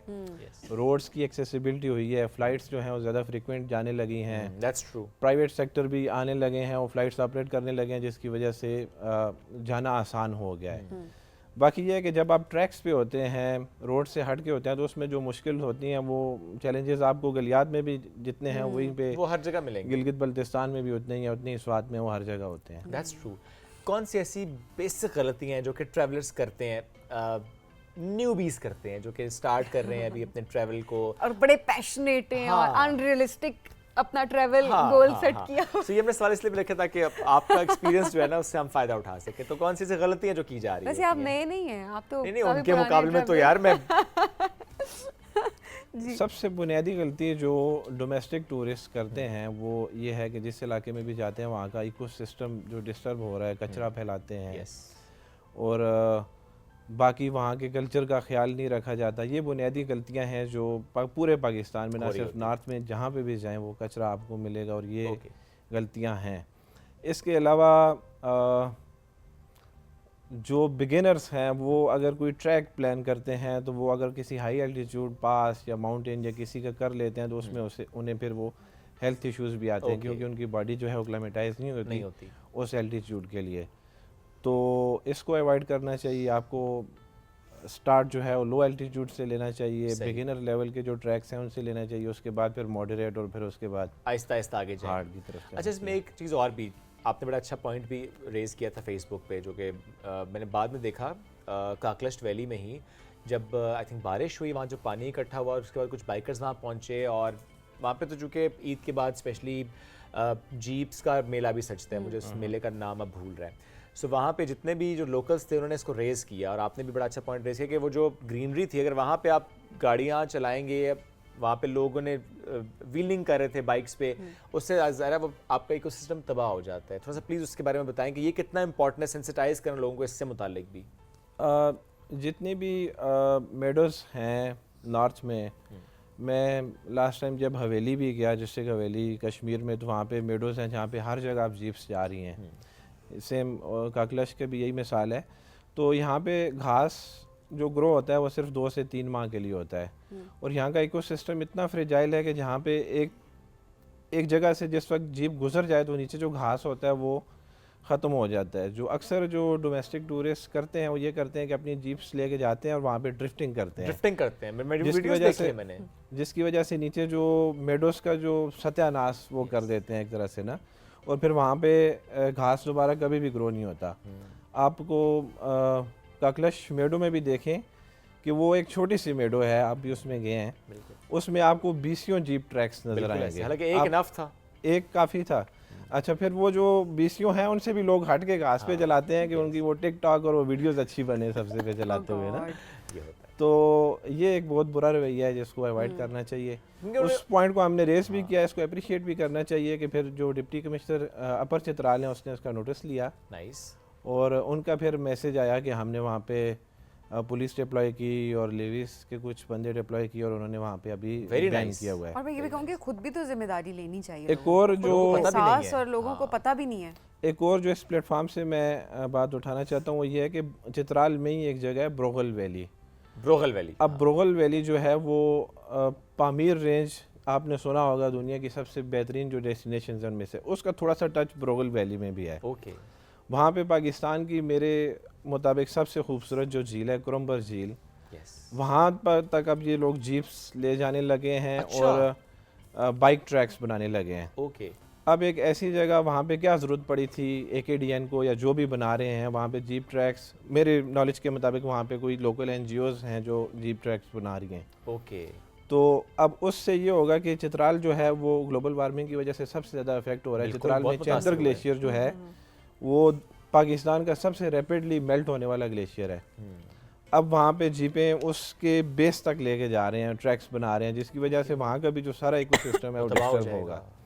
तो ऐसा कोई जो अथॉरिटीज़ हैं उनको कोई ऐसा प्रोटोकॉल सेट करने चाहिए कि एक सर्टेन लिमिट से आगे जीप्स को ना लेके जाने True. दिया जाए और वहाँ से आगे जो ट्रैक करने वाले शौकीन लोग हैं वही उधर तक हाँ, जा ताकि सकें। आपका इकोसिस्टम मुतासिर ना हो। जी हाँ। क्रम्बर हमने तस्वीरों में देखा है, इतनी हिम्मत नहीं हुई कि ट्रैकिंग करें, बहुत ज्यादा ट्रैकिंग करनी पड़ती बस है वहाँ आप आने वाले 2 सालों में देख लेनी, तो अगर जीप्स और बाइक्स वाले वहाँ पे पे। मैं पहुँच दुआ गए करता हूँ तो कि इस बात को देखने वाकई काबिल serious लिया नहीं जाए कि रहेगी। ये ना ट्रैक्स ना बने, चूंकि जहाँ जहाँ पे ट्रैक्स बने हैं, जहाँ जहाँ आपकी गाड़ी पहुँच गई ना, तो इसका मतलब है काम हो गया खराब। तबाही हो गई है। सो पैदल चलने वाले जितने इलाके हैं जहाँ पे आपने खुद ट्रैक करके जाना है तो वो तो ठीक है, अभी तक उनकी खूबसूरती उस तरह से मांद नहीं पड़ी है, लेकिन जहाँ जहाँ पे आपकी गाड़ी पहुँच रही है ना, बाइक्स पहुँच रहे हैं, तो वहाँ पे गाड़ी काम खराब है। Without knowledge.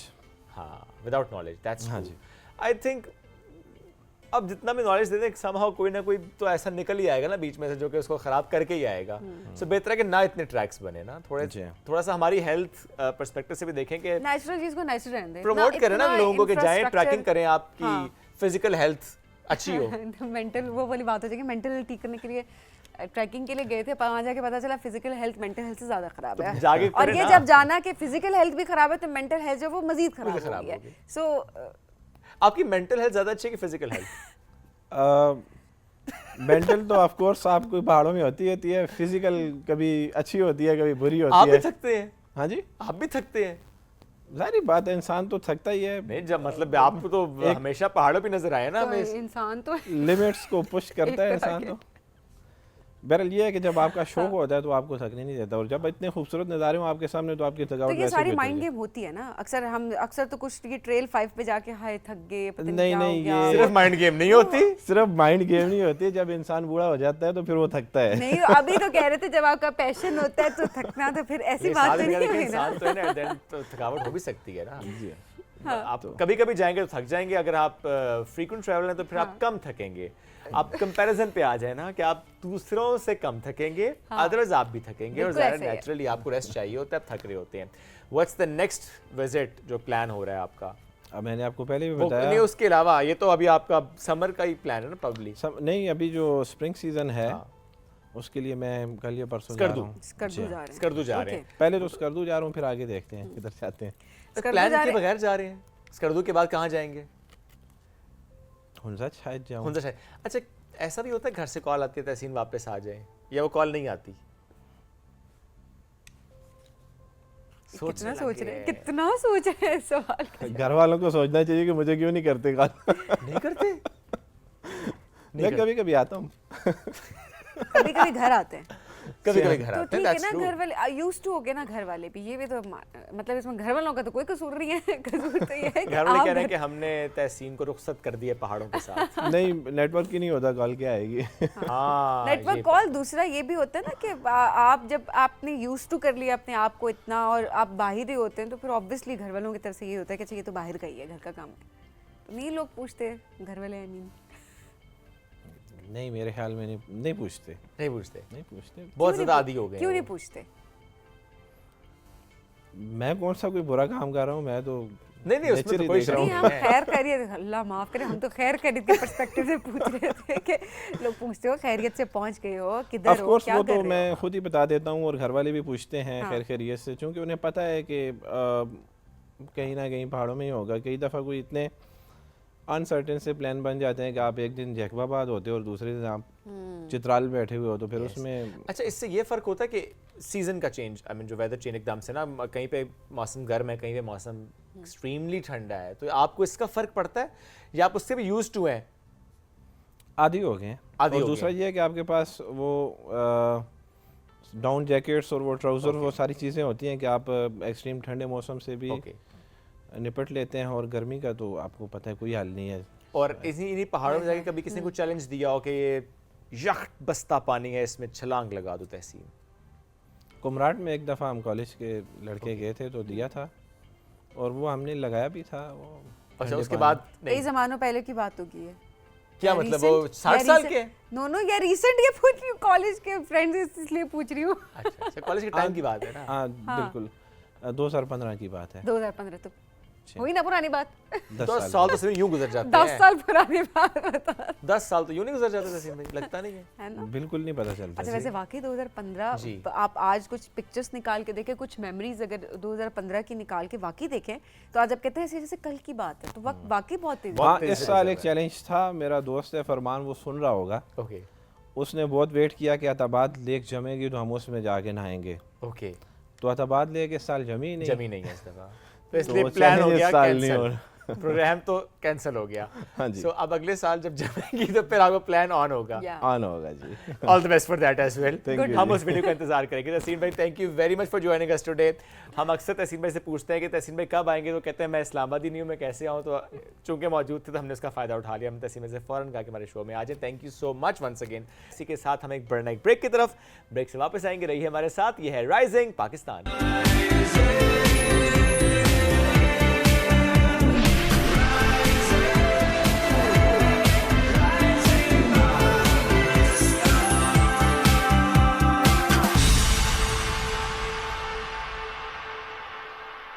वेलकम बैक जी राइजिंग पाकिस्तान में आपको कहेंगे खुश आमदीद। और बहुत ही अहम मौजू जिस पे हम बात करने लगे इस वक्त, और इस वक्त हमारी यूथ, हमारे नौजवान जो हैं, अंडर 30 कह सकते हैं नौजवान हाँ, बिल्कुल कह सकते हैं। आप तो हैं भी अंडर 30, मैं तो चलो अंडर 25 हूँ। तो जितने हैं वो इस वक्त जो है ना वो स्क्रीन के आगे बैठ जाएं। बहुत इंपॉर्टेंट है, क्योंकि हम हमेशा ये गिला कर रहे होते हैं हमारे पास तो अपॉर्चुनिटीज़ ही नहीं है। हमें तो पता ही नहीं है जॉब्स कहाँ पे आ रही हैं, हमें तो पता ही नहीं है कि कहाँ पे हमें जाना है, कहाँ से हमें स्किल्स सीखनी है, स्कॉलरशिप, इंटर्नशिप, हमें नहीं पता कि हमें करना क्या है, हमें नहीं पता कि हमारे लिए इस मुल्क में क्या है, पॉलिसीज़ ऐसी कौन सी हैं जो हमारे फ़ायदे की हैं, जिनको हम यूटिलाइज़ कर सकते हैं। इस बिकॉज़ हमें बहुत ज़्यादा रिसर्च करने के बड़े मसले होते हैं बाज़ों का, तो हम ये कहते हैं अच्छा, और कंप्लेनिंग हमारी जो नेचर हो चुकी है ना, इसने बड़ा मामला जो है वो ख़राब कर दिया है।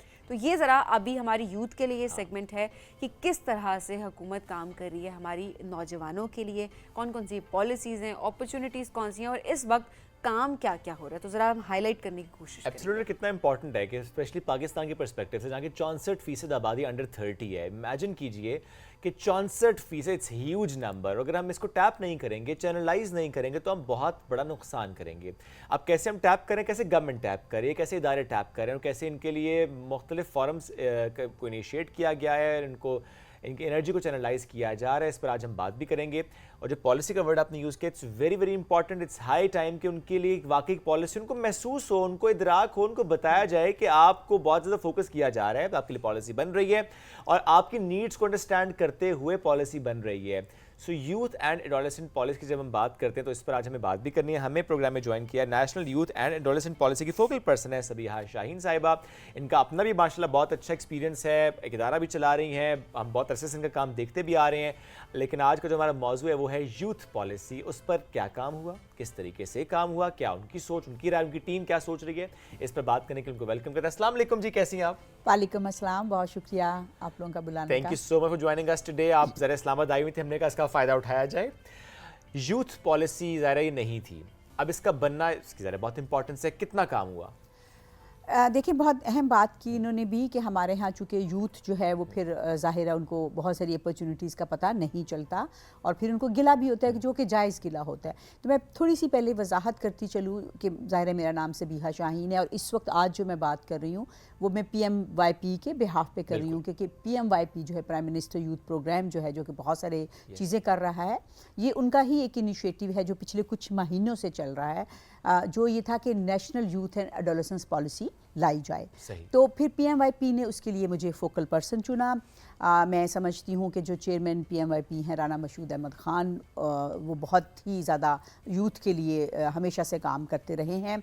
और थोड़ी सी बैकग्राउंड बताती चलूँगा यूथ पॉलिसीज़ के हवाले से कि बेसिकली 2010 और 11 में पंजाब यूथ पॉलिसी पे मैंने काम किया था राना मशहूद अहमद ख़ान साहब के साथ। उस वक्त वो डिप्टी स्पीकर थे, बट उनका इंटरेस्ट यूथ और यूथ पॉलिसी पे, और उस वक्त जो हमारे प्राइम मिनिस्टर साहब हैं उस वक्त वहाँ पे CM थे। तो पाकिस्तान के अंदर जो पहली यूथ पॉलिसी आई किसी भी प्रोविंस की, वो पंजाब यूथ पॉलिसी थी। और मेरी खुशकिस्मती है कि बरगद ने और UNFPA ने उसमें असिस्ट किया, और वो सारा प्रोसेस जो है उसको हमने पाया तकमील तक पहुँचाया। 6 जून 2012 को जो प्राइम मिनिस्टर साहब हैं, उस वक्त ये CM साहब थे, और राना मशहूद अहमद ख़ान उस वक्त डिप्टी स्पीकर थे, इन दोनों ने वहाँ पे कोई बहुत बड़ी तादाद में मोर देन 7,000 नौजवान पूरे पंजाब से बुलाकर तो लॉन्च किया। यही वजह है कि वो एक हिस्ट्री की वजह से उन्होंने मुझे इस जो नेशनल यूथ पॉलिसी बन रही है उसका फोकल पर्सन मुतय्यन किया, क्योंकि मेरा ज़्यादा पूरा काम जो है वो यूथ पॉलिसीज़ और ख़ास तौर पे यूथ और यूथ पॉलिसीज़ के हवाले से है। अच्छा, अब इस वक्त बड़ी अहम जो है, आप समझे कि इस वक्त ये बहुत अहम मोड़ है नेशनल यूथ और एडोलेसेंस पॉलिसी के हवाले से, क्योंकि गुज़श्ता 3-4 महीनों से इस पे काम हो रहा है। एक तो काम हो रहा है कि कंसल्टेंट हैं वो सारा बैकग्राउंड मटेरियल और डेस्क रिव्यू करके उसका एक ड्राफ्ट तैयार कर रहे हैं, लेकिन जो मुझे लगता है ज़्यादा अहम काम है और जो PMYP कर रहा है वो ये है कि हम इसके ऊपर बहुत बड़ी कंसल्टेशंस कर भी रहे हैं और प्लान भी की हुई हैं। ये ऐसा नहीं है कि 2 कंसल्टेंट बैठे, 4 लोग बैठे और वो एक ड्राफ्ट तैयार कर दें, बिल्कुल ऐसा नहीं है। ये एक पूरे कंसल्टेटिव प्रोसेस के थ्रू बनने वाला डॉक्यूमेंट होगा। और जैसे कल भी एक मीटिंग थी, आज भी एक मीटिंग है, और मतलब ये मीटिंग्स तो चल ही रही हैं जिसके अंदर आप सोचें कि राणा मशहूद अहमद खान का ये है कि वो बहुत इंक्लूसिव अप्रोच वाले इंसान Very हैं, nice. शदीद इंक्लूसिव अप्रोच वाले हैं, वो इंक्लूजन पे यकीन रखते हैं। तो उन्होंने हायर एजुकेशन कमीशन को ऑन बोर्ड लिया हुआ है, उन्होंने नेफ्टेक को ऑन बोर्ड लिया हुआ है, उन्होंने जितने भी रेलिवेंट हैं मिनिस्ट्रीज़ हैं उनको ऑन बोर्ड लिया है। कल अचानक उनको लगा कि अच्छा स्पोर्ट्स ज़ाहिर है यूथ के साथ एक बहुत इंपॉर्टेंट है, तो आज उन्होंने स्पोर्ट्स के जो मिनिस्ट्रीज़ हैं उनको ऑन बोर्ड लिया, बुलाया। आईटी के लोगों को, लेबर के लोगों को, पॉपुलेशन, लाइक ये सारे यूथ बेसिकली एक क्रॉस कटिंग थीम है। जब हम यूथ की बात करते हैं तो हम उसको सिर्फ यूथ अफेयर डिपार्टमेंट या यूथ मिनिस्ट्री के साथ नहीं रख सकते। देखिए एजुकेशन और हायर एजुकेशन सारी की सारी यूथ के साथ काम कर रही है। इसी तरह से लेबर जो है वो सारी की सारी, नेफ्टेक है, टेफ्टा है, ये सारे इदारे यूथ को ही इंगेज कर रहे हैं। तो अब जब पॉलिसी बननी है तो ज़रूरी है कि इन लोगों की भी उसके अंदर इनपुट हो। तो इस वक्त जो सूरत हाल है वो ये है कि लोग जो हैं एक टास्क फोर्स बनी हुई है और उस टास्क फोर्स के ज़रिए, और अब आगे जो है प्लान डेफिनेटली वो भी है आप होगा। अच्छा, अभी कौन कौन से प्रोग्राम्स हैं इस वक्त जो कि हमारे नौजवान, इस वक्त हमारे यंगस्टर्स जितने देख रहे हैं वो उनको अवेल कर सकते हैं? थोड़ा सा बताइएगा, बिकॉज वेबसाइट का भी बताइएगा। हम चाहेंगे कि आप जितना हमें नॉलेज दे सकती हैं इस वक्त वो हमें ज़रूर दें, सो दैट गिला ख़त्म हो जाए। देखिए इस वक्त जो अभी रिसेंटली लॉन्च हुआ है यूथ डिजिटल हब, मैं समझती हूँ prime minister youth digital hub वो एक बहुत ही इम्पॉर्टेंट चीज़ है और उसके ऊपर जो है वो बिल्कुल रजिस्टर्ड हो सकते हैं नौजवान। देखिए इंटर्नशिप का इतना बड़ा प्रोग्राम है। अच्छा, फिर यह है स्किल डेवलपमेंट के ऊपर, मतलब लाखों लोगों के लिए। अच्छा, स्किल डेवलपमेंट का बड़ा अच्छा है। आप जानते होंगे नेफ्टेक की चेयरपर्सन बहुत ही वाइब्रेंट खातून है, गुलमीना बिलाल अहमद, वो उसकी चेयरपर्सन है। अब वो उन्होंने मतलब पूरे पाकिस्तान के अंदर इस वक्त जो स्किल डेवलपमेंट के हवाले से, और ये बड़ी अच्छी बात है कि PMYP और नेफ्टेक के भी आपस में कोलैबोरेशन, जैसे मैंने कहा राणा मशहूद अहमद खान जो है ना वो बहुत ज़्यादा इंक्लूसिव, बहुत इंक्लूसिव, तो वो लोगों को ना ऑन बोर्ड लेते हैं और जिससे मुझे लगता है कि प्रोग्राम कम्प्रीहेंसिव होता है। तो स्किल डेवलपमेंट है, इंटर्नशिप प्रोग्राम है, यूथ डिजिटल हब अभी लॉन्च हुआ है। इससे पहले आप लोग खुद वहाँ मौजूद थे, नेशनल यूथ काउंसिल जो है वो बनी है। कॉमनवेल्थ के अंदर इस वक्त हमारे पाकिस्तान के नौजवान और PMYP और ये जो लोग हैं इनकी रिप्रेजेंटेशन बहुत स्ट्रॉन्ग होती है। मैं अपनी आंखों से देखती हूँ, मुझे बड़ी खुशी होती है जब मतलब लंदन में आप बैठे हो और आपके नौजवान जो हैं पाकिस्तान के वो रिप्रेजेंट कर रहे हैं पाकिस्तान को। तो मतलब ये वाली जो एक चीज़ है ये बड़ी इंपॉर्टेंट है। इस वक्त बड़ी अहम पोजीशन पे राणा मशहूद अहमद खान जो है वो इवन कॉमनवेल्थ के अंदर बड़ी अहम पोजीशंस उनको मिली हैं। उन्होंने भी पीछे कुछ अर्सा पहले चेयर मिली, कुछ अर्सा पहले उन्होंने यहाँ पे होस्ट की बहुत बड़ी कॉन्फ्रेंस। तो कहने का मतलब ये है कि यूथ के हवाले से इस वक्त काम हो रहा है। अब आता है कि यूथ तक रिसाई कैसे हो और यूथ की रिसाई कैसे हो। ये जो कनेक्टिविटी है मैं डेफिनेटली इस पे बात करूँगी। देखिए जी, मुझे अंदाज़ा है जैसे आप लोगों ने कहा कि 64% नौजवान हैं, तो हम एक ऑरेंज कंट्री हैं। हमारे पास नौजवान जो हैं वो बल्ज में हैं। अब बल्कि जो हमारे जैसे, मेरे जैसे, आप तो नौजवान हैं, मेरे जैसे जो हैं वो बुढ़े कम रह गए हैं। नहीं, आप ऐसे ना कहें। Age is just a number. नहीं, आप हैं यंग। नहीं, वो ठीक है। तो मतलब ये कि अब वो इतनी बड़ी तादाद है। अब देखिए यही वजह है कि हम उन सबको जॉब्स नहीं दे सकते। ये बात तो तय है, इतनी जॉब्स नहीं आ सकती। सही बात है। अब इसका हल क्या है? इसका हल है वही जो स्टार्टअप्स हैं, इसका हल है एंटरप्रेन्योरशिप। और ये गवर्नमेंट बहुत ज़्यादा एंटरप्रेन्योरशिप के ऊपर बात करी, इवन पंजाब के अंदर भी, इवन यहाँ पे भी। देखिए जो लोन दिए जा रहे हैं, अब गवर्नमेंट क्या कर सकती है और वो कर रही है। एक तरफ आप स्किल दे रहे हो नौजवानों को। अच्छा, अब एक बहुत बड़ा मसला होता है जी, स्किल आ गई है तो अब हम इन्वेस्टमेंट कहाँ से लाएं? गवर्नमेंट जो है वो लोन दे रही है और इंटरेस्ट फ्री लोन दे रही है। अब मुझे बताइए इससे ज़्यादा क्या हो सकता है? मतलब दिस इज समथिंग जिसका लोगों को बहुत ज़्यादा इंतजार था कि लोन हो और इंटरेस्ट फ्री लोन। अच्छा, इसमें जो चीज़ें मुझे लगता है, मैं बहुत क्रिटिकल होकर बात करूँगी क्योंकि मैं यूथ की एडवोकेट हूँ। बिल्कुल सही बात है। उसमें यह है कि मुझे लगता है कि जैसे कुछ चीज़ों में मसले होते हैं। मिसाल के तौर पे समटाइम्स जो फार्म्स आते हैं वो इतने फ्रेंडली नहीं होते। सही है। लोगों को फिल करने नहीं आते। डाउनलोड होने में मसले आते हैं। और ये बड़ी अहम बात है कि लोगों को फॉर्म फिल करने। मुझे लगता है कि गवर्नमेंट में जो लोग बैठे हुए हैं और ख़ासतौर पे ज़्यादा इस तरह के काम जो है वो टेक्नोक्रेट्स करते हैं या हमारे ब्यूरोक्रेट्स करते हैं, उनको आसान ज़ुबान के अंदर मज़ीद आसान करें। मेरा सबसे बड़ा ये होता है कि आप इनको आसान ज़ुबान में करें। बेहतर है उर्दू में करें, अंग्रेज़ी में ना करें, और उर्दू भी आसान करें। एक तो ये है कि इस प्रोसेस को थोड़ा पीपल फ्रेंडली होना चाहिए, बिल्कुल सही यूथ बात फ्रेंडली है। होना सही। चाहिए, ताकि ज़्यादा से ज़्यादा लोग जो हैं वो लोन की रिसाई ले सकें, ज़्यादा से ज़्यादा लोग जो है वो पता है गांव में बैठी एक लड़की ने भी अगर अप्लाई करें तो उसके लिए भी बिल्कुल। आसानी हो। तो अच्छा, अब जो कनेक्टिविटी की बात है, देखें आजकल एक तो सोशल मीडिया एक मीडियम है, लेकिन जाहिर है सोशल मीडिया उन्हीं लोगों के लिए है जिनके पास स्मार्टफोन्स And हैं internet या जो पढ़े connectivity। लिखे हैं या इंटरनेट है, ठीक है। अब हमारे पास बेतहाशा लोग हैं जो ऐसी जगहों पे बैठे हुए हैं जिनके पास रूरल एरिया में जिनके पास इंटरनेट की सहूलत नहीं है, जिनके पास फ़ोन नहीं है। तो गवर्नमेंट का तो काम है, मुझे लगता है जैसे आपका ये प्लेटफॉर्म बड़ा इंपॉर्टेंट है, पीटीवी, क्योंकि इसकी वहां तक रसाई है जी। जहां तक जहाँ स्मार्टफोन्स तक नहीं और है। कोई नहीं जाता। तो मेरा ख्याल है ये आप जो काम करते हैं पीटीवी, अगर ये लोग और लोग देखते भी हैं जहाँ पे बाकी नहीं चैनल्स होते, तो ये एक अच्छा तरीका है कि वो उनको बात पता वहाँ हो तक पहुँच कि जाती कहाँ है। कहाँ कहाँ क्या क्या हो रहा है। मैं वापस आऊँगी नेशनल यूथ पॉलिसी की तरफ, क्योंकि आजकल मैं उसी पे काम कर रही हूँ। तो उसके लिए एक तो ये किया गया है जी, एक फॉर्म, गूगल फॉर्म डेवलप किया ठीक है। गया है जो बहुत सारी जगहों पे अवेलेबल है, ऑनलाइन अवेलेबल ठीक है। है। और उसमें यह है कि कोई बंदा भी जो अपनी राय देना चाहता है, जो चाहता है कि मेरी राय जो है वो पहुंचे PMYP तक, ओके।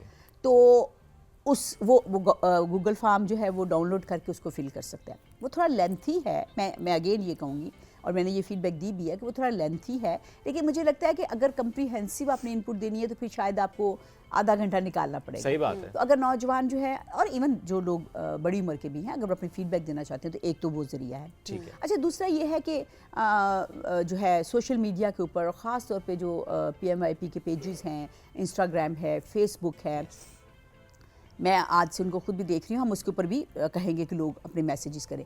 अच्छा, अभी जो आगे प्लान है, वो प्लान ये है कि यूनिवर्सिटीज़ को इन्वॉल्व किया जाएगा।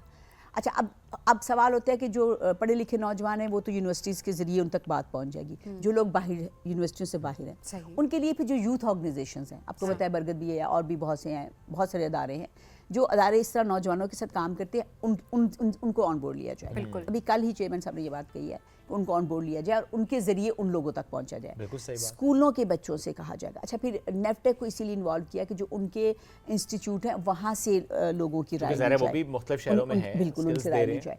तो इसके लिए मुख्तलिफ एक पूरा मैकेनिज़्म डेवलप होगा जिसमें लोग जाएंगे और इनपुट लेंगे और इनपुट लेने के बाद ये ड्राफ्ट बनेगा। ओके। और इंशाल्लाह उम्मीद तो है कि अगले कुछ महीनों में आप इंशाल्लाह। दोनों ही लॉन्च कर रहे होंगे। इंशाल्लाह। तो ये इसलिए बिल्कुल नहीं, बड़ी अच्छी बात है कि ऐसे इवेंट्स होते रहे ताकि हमें साथ साथ उसकी अपडेट्स मिलती हैं। अच्छा, सुनने में आ रहा होता है कि जिस तरह आपने खुद का कंसल्टेशन हो रही होती है, मीटिंग्स हो रही होती हैं, इंक्लूसिव अप्रोच की बात हो रही होती है, इनपुट लिया जा रहा होता है, फिर आहिस्ता आहिस्ता जब हम देखते हैं कि अच्छा एक जो बात की गई फिर उसका वक्त आता है, जिस तरह डिजिटल यूथ हब हमने, चूँकि हम उस लॉन्चिंग में थे हम लोग, तो वो होस्ट कर रहे थे उसको। अच्छा, उसमें तो एक सबसे अच्छी बात ये थी जिस तरह आपने बताया कि सबीर साहब आपने बताया कि यूनिवर्सिटीज़ को ऑन बोर्ड लिया जाए, तो ये वहाँ पर हम बता सकते वहाँ पर कितनी यूनिवर्सिटीज़ उनके के students मौजूद स्टूडेंट्स थे। वहाँ पर मौजूद थे। Yes. At the same time कितने रिप्रेजेंटेटिव्स जो हैं पाकिस्तान के, जो बाकी एम्बेसडर्स एंड ऑल दैट, आप Yes. अगर देखें तो जितने स्टेक होल्डर्स थे वो ऑनलाइन भी वहाँ पर मौजूद थे। बिल्कुल ऐसे ही है। तो जो हम कहते हैं ना कि इन्फॉर्मेशन आती है पता नहीं चलता, तो ये बड़ी अच्छी बात है कि आप इंक्लूड करते हैं इन सारे Connect लोगों कर को, रहे हैं ताकि कनेक्ट information कर वहाँ रहे तक होते हैं पहुंचे। ताकि लोगों तक इन्फॉर्मेशन बिल्कुल ऐसे ही है। हम इस मौजूद पर मजीद बात करेंगे, छोटी सी ब्रेक की तरफ हम बढ़ेंगे। सबीर साहिबा, एक ब्रेक लेंगे। नाज़रीन, ब्रेक से वापस एक सवाल में ये भी रखना है कि जब लोन की हम बात करते हैं, इंटरेस्ट फ्री लोन की हम बात करते हैं, सो उस पर हम थोड़ी सी राय भी लेंगे कि इनके पास उससे मुतालिक क्या इन्फॉर्मेशन, चूँकि कुछ लोग ये कह रहे हैं कि वो थोड़ा सा एक मुश्किल प्रोसेस है। इज इट सो और नॉट? इस पर करेंगे बात ब्रेक के बाद।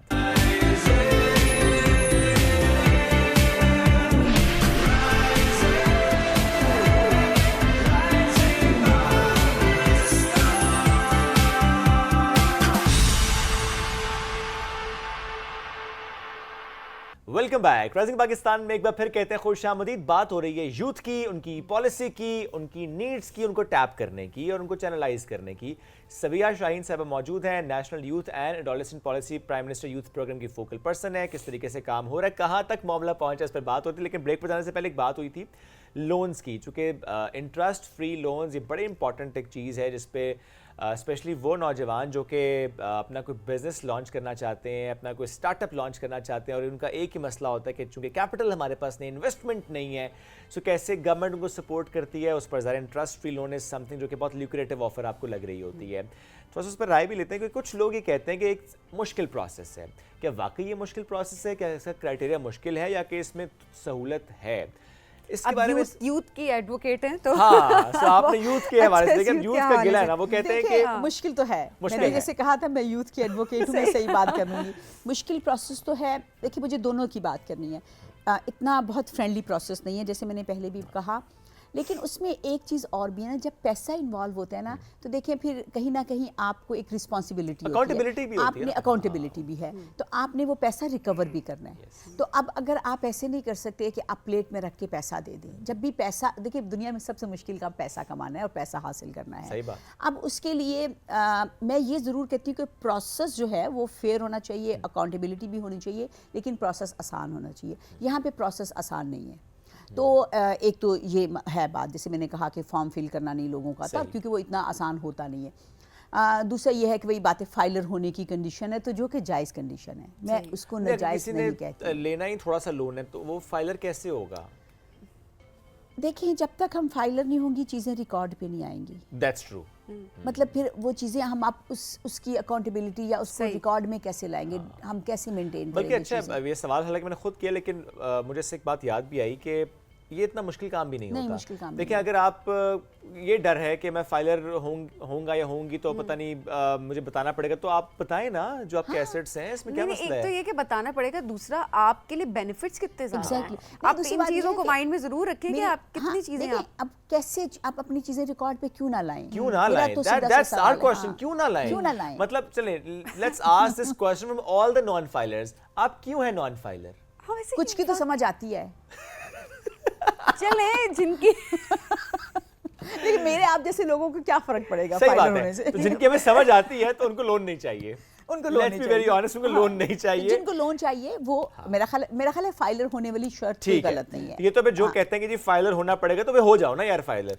हाँ। खत्म और बात। अच्छा, कुछ लोग सुस्ती की वजह से भी होता है कि अच्छा कोई प्रोसेस का लोगों को अभी तक उस तरह से अवेयरनेस शायद हालांकि होने वो भी की, इतना मुश्किल प्रोसेस नहीं है, लोग अब मैं खुद भी यही कर बात लेते कह रही हैं। हूँ कि तो करना भी चाहिए। आपको अगर प्रोसेस का नहीं पता तो आपको पता करना चाहिए। मैं ना अब यहाँ पे थोड़ा सा बात करना चाहूँगी यंग गर्ल्स की। बिल्कुल। क्योंकि जब हम यूथ की बात करते हैं ना, तो कहीं ना कहीं हमारे जहनों में एक पढ़ा लिखा शुएब जैसा नौजवान आता है, साथ बैठी जो हमारे साथ हैं। तो मतलब मुझे लगता है कि हमें थोड़ा सा जब भी गुफ्तगू करें, हमें यंग गर्ल्स की बात ज़रूर करनी चाहिए, फ़र्क से करनी चाहिए। अच्छा, अब यहाँ पे भी जो मसले हैं ना, मुझे लगता है कि अगर लोन मिल रहा है तो, या अगर स्टार्टअप्स की बात हो रही है तो, या फिर अगर एंटरप्रेन्योरशिप की बात हो रही है, या ट्रेनिंग की बात हो रही है, या इंटर्नशिप की बात हो रही है, एक चीज़ जो हमारी गवर्नमेंट कर रही है जो कि बड़ी अच्छी है, उसमें इस चीज़ को यकीनी बनाया जा रहा है कि लड़कियों की पार्टिसिपेशन हो। Very nice. तो ये बात मुझे ये बहुत अच्छी मैं चीज़ है। चाहती बहुत हूँ ज़बरदस्त करना। बात है। अच्छा, लड़कियों की पार्टिसिपेशन, बात यहाँ नहीं ख़त्म होती। देखिए, मैं आपको यूथ आज थोड़ी सी खोल के बताना चाहूँगी। जब हम यूथ की बात करते हैं तो यूथ में मुख्तलिफ एज कोहोर्ट होते हैं। अभी ये जो पॉलिसी है, ये तो है ना national youth and adolescence policy, तो इसमें एडोलेसेंस भी शामिल है, तो ये 10 साल से शुरू हो रही है। ठीक है। वरना आमतौर पे यूथ की जो एज ब्रैकेट पाकिस्तान के अंदर है वो 15 साल से लेके 29 साल तक है। ठीक। उसमें 15 साल से लेके 19 साल का एक कोहोर्ट है, 20 साल से लेके 24 साल का एक कोहोर्ट है, फिर 25 साल से लेके 29 साल का, तो ये 3 कोहोर्ट्स बनते हैं, एज कोहोर्ट्स बनते हैं।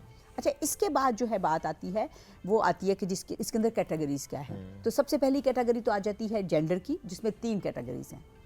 ठीक मैं ये कहूँगी, एक हमारे मेल हैं, फीमेल हैं, और ट्रांसजेंडर बिल्कुल पर्सन। ठीक है। तो हमें, और ये बड़ी अच्छी बात है, मैं अगेन कहूँगी कि जैसे ट्रांसजेंडर पर्सन्स के लिए भी हम वेरी सीटें नाइस, रखते हैं। Very nice. तो ये और इवन जैसे आपको पता है कि ये NYC नेशनल यूथ काउंसिल बनी, तो उसके अंदर भी इस चीज़ को यकीनी बनाया गया कि हमारे पास ट्रांसजेंडर Representation पर्सन की रिप्रेजेंटेशन हो। हो। अच्छा, उसके बाद एक और चीज़ आ जाती है जिनको हम PWD कहते हैं, पर्सन विद डिफरेंट एबिलिटी। या different ability. Person with different ability जो है उनके कोटा होते हैं। अच्छा, उनको फिर, और उनकी हर जगह होती है क्योंकि वो भी यूथ का हिस्सा है। बिल्कुल। अच्छा, उसके बाद हम आ जाते हैं रिलीजियस मिनॉरिटीज़ की तरफ। जब हम जेंडर मिनॉरिटीज़ की बात करते हैं तो फिर हम रिलीजियस मिनॉरिटीज़ की बात करते हैं। बिल्कुल सही। तो देखिए, अब जो, और ख़ास तौर पे मैं तो अगर अब नेशनल यूथ पॉलिसी की बात करी तो मैंने मेक श्योर करना है कि हमारी तमाम कैटेगरीज जो हैं उनकी इनपुट आए।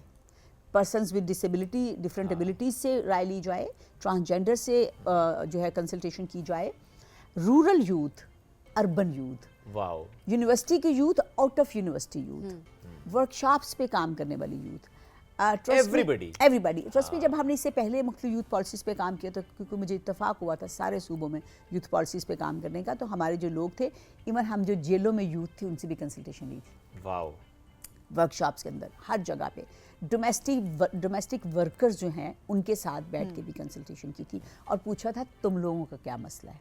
तो एक तो ये है कि ये पूरे सब, तो इसलिए जब हम यूथ की बात करते हैं तो हमें इसको बहुत अच्छी तरह से बताना चाहिए कि youth with all diversity, very nice. जिसमें हम किसी को पीछे नहीं छोड़ेंगे।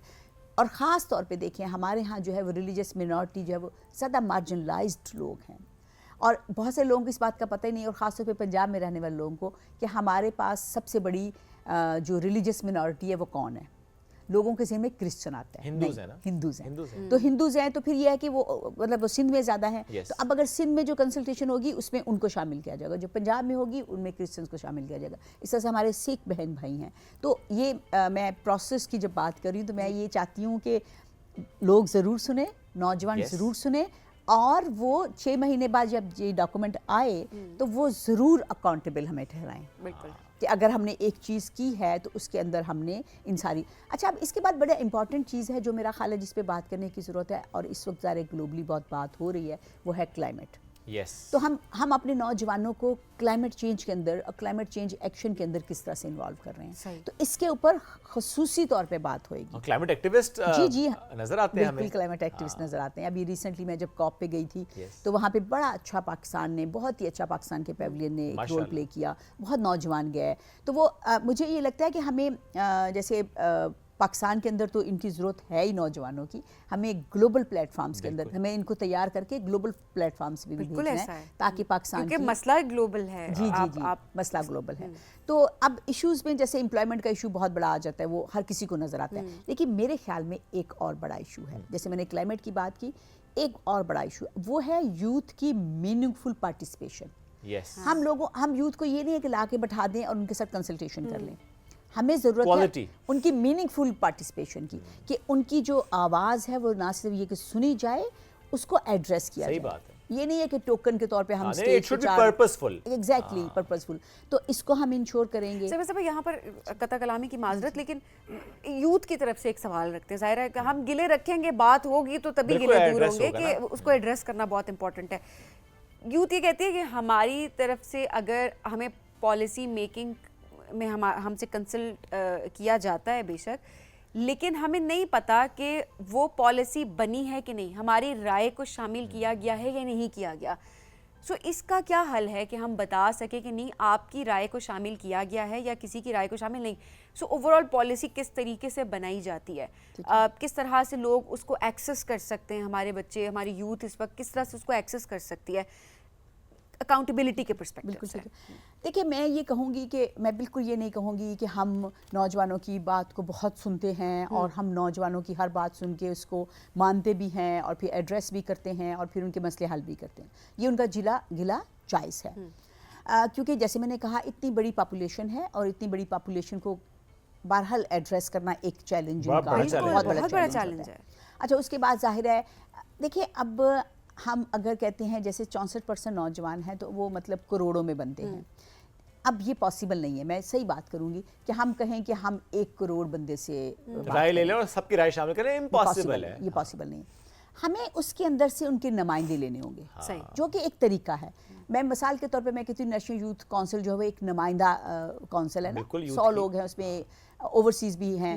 बाय द वे हम ओवरसीज़ Yes. लोगों से भी लेंगे क्योंकि वो भी पाकिस्तानी है। अच्छा, अब वो नुमाइंदा लोग हैं। इसी तरह से देखिए, हम अगर पहले जो कंसल्टेशन हमने की थी, अगर फ़र्ज़ करें पंजाब के अंदर 40 ज़िले हैं, तो हम कोशिश तो करते हैं 40 ज़िलों में जाएं। अगर 40 ज़िलों में ना जाएं तो डिवीजनल लेवल पे हम 9 जगहों पे जाते हैं और कोशिश करते हैं कि वहाँ पे लोगों से, अब देखिए इसके अंदर हमारे काफ़ी डेवलपमेंट पार्टनर शामिल हैं। मिसाल के तौर पे ब्रिटिश काउंसिल शामिल है, वो भी इस कंसल्टेशन का हिस्सा है। ठीक है। यूनिसेफ इस कंसल्टेशन का हिस्सा है, और भी मतलब इस तरह के डेवलपमेंट एक्टर जो हैं।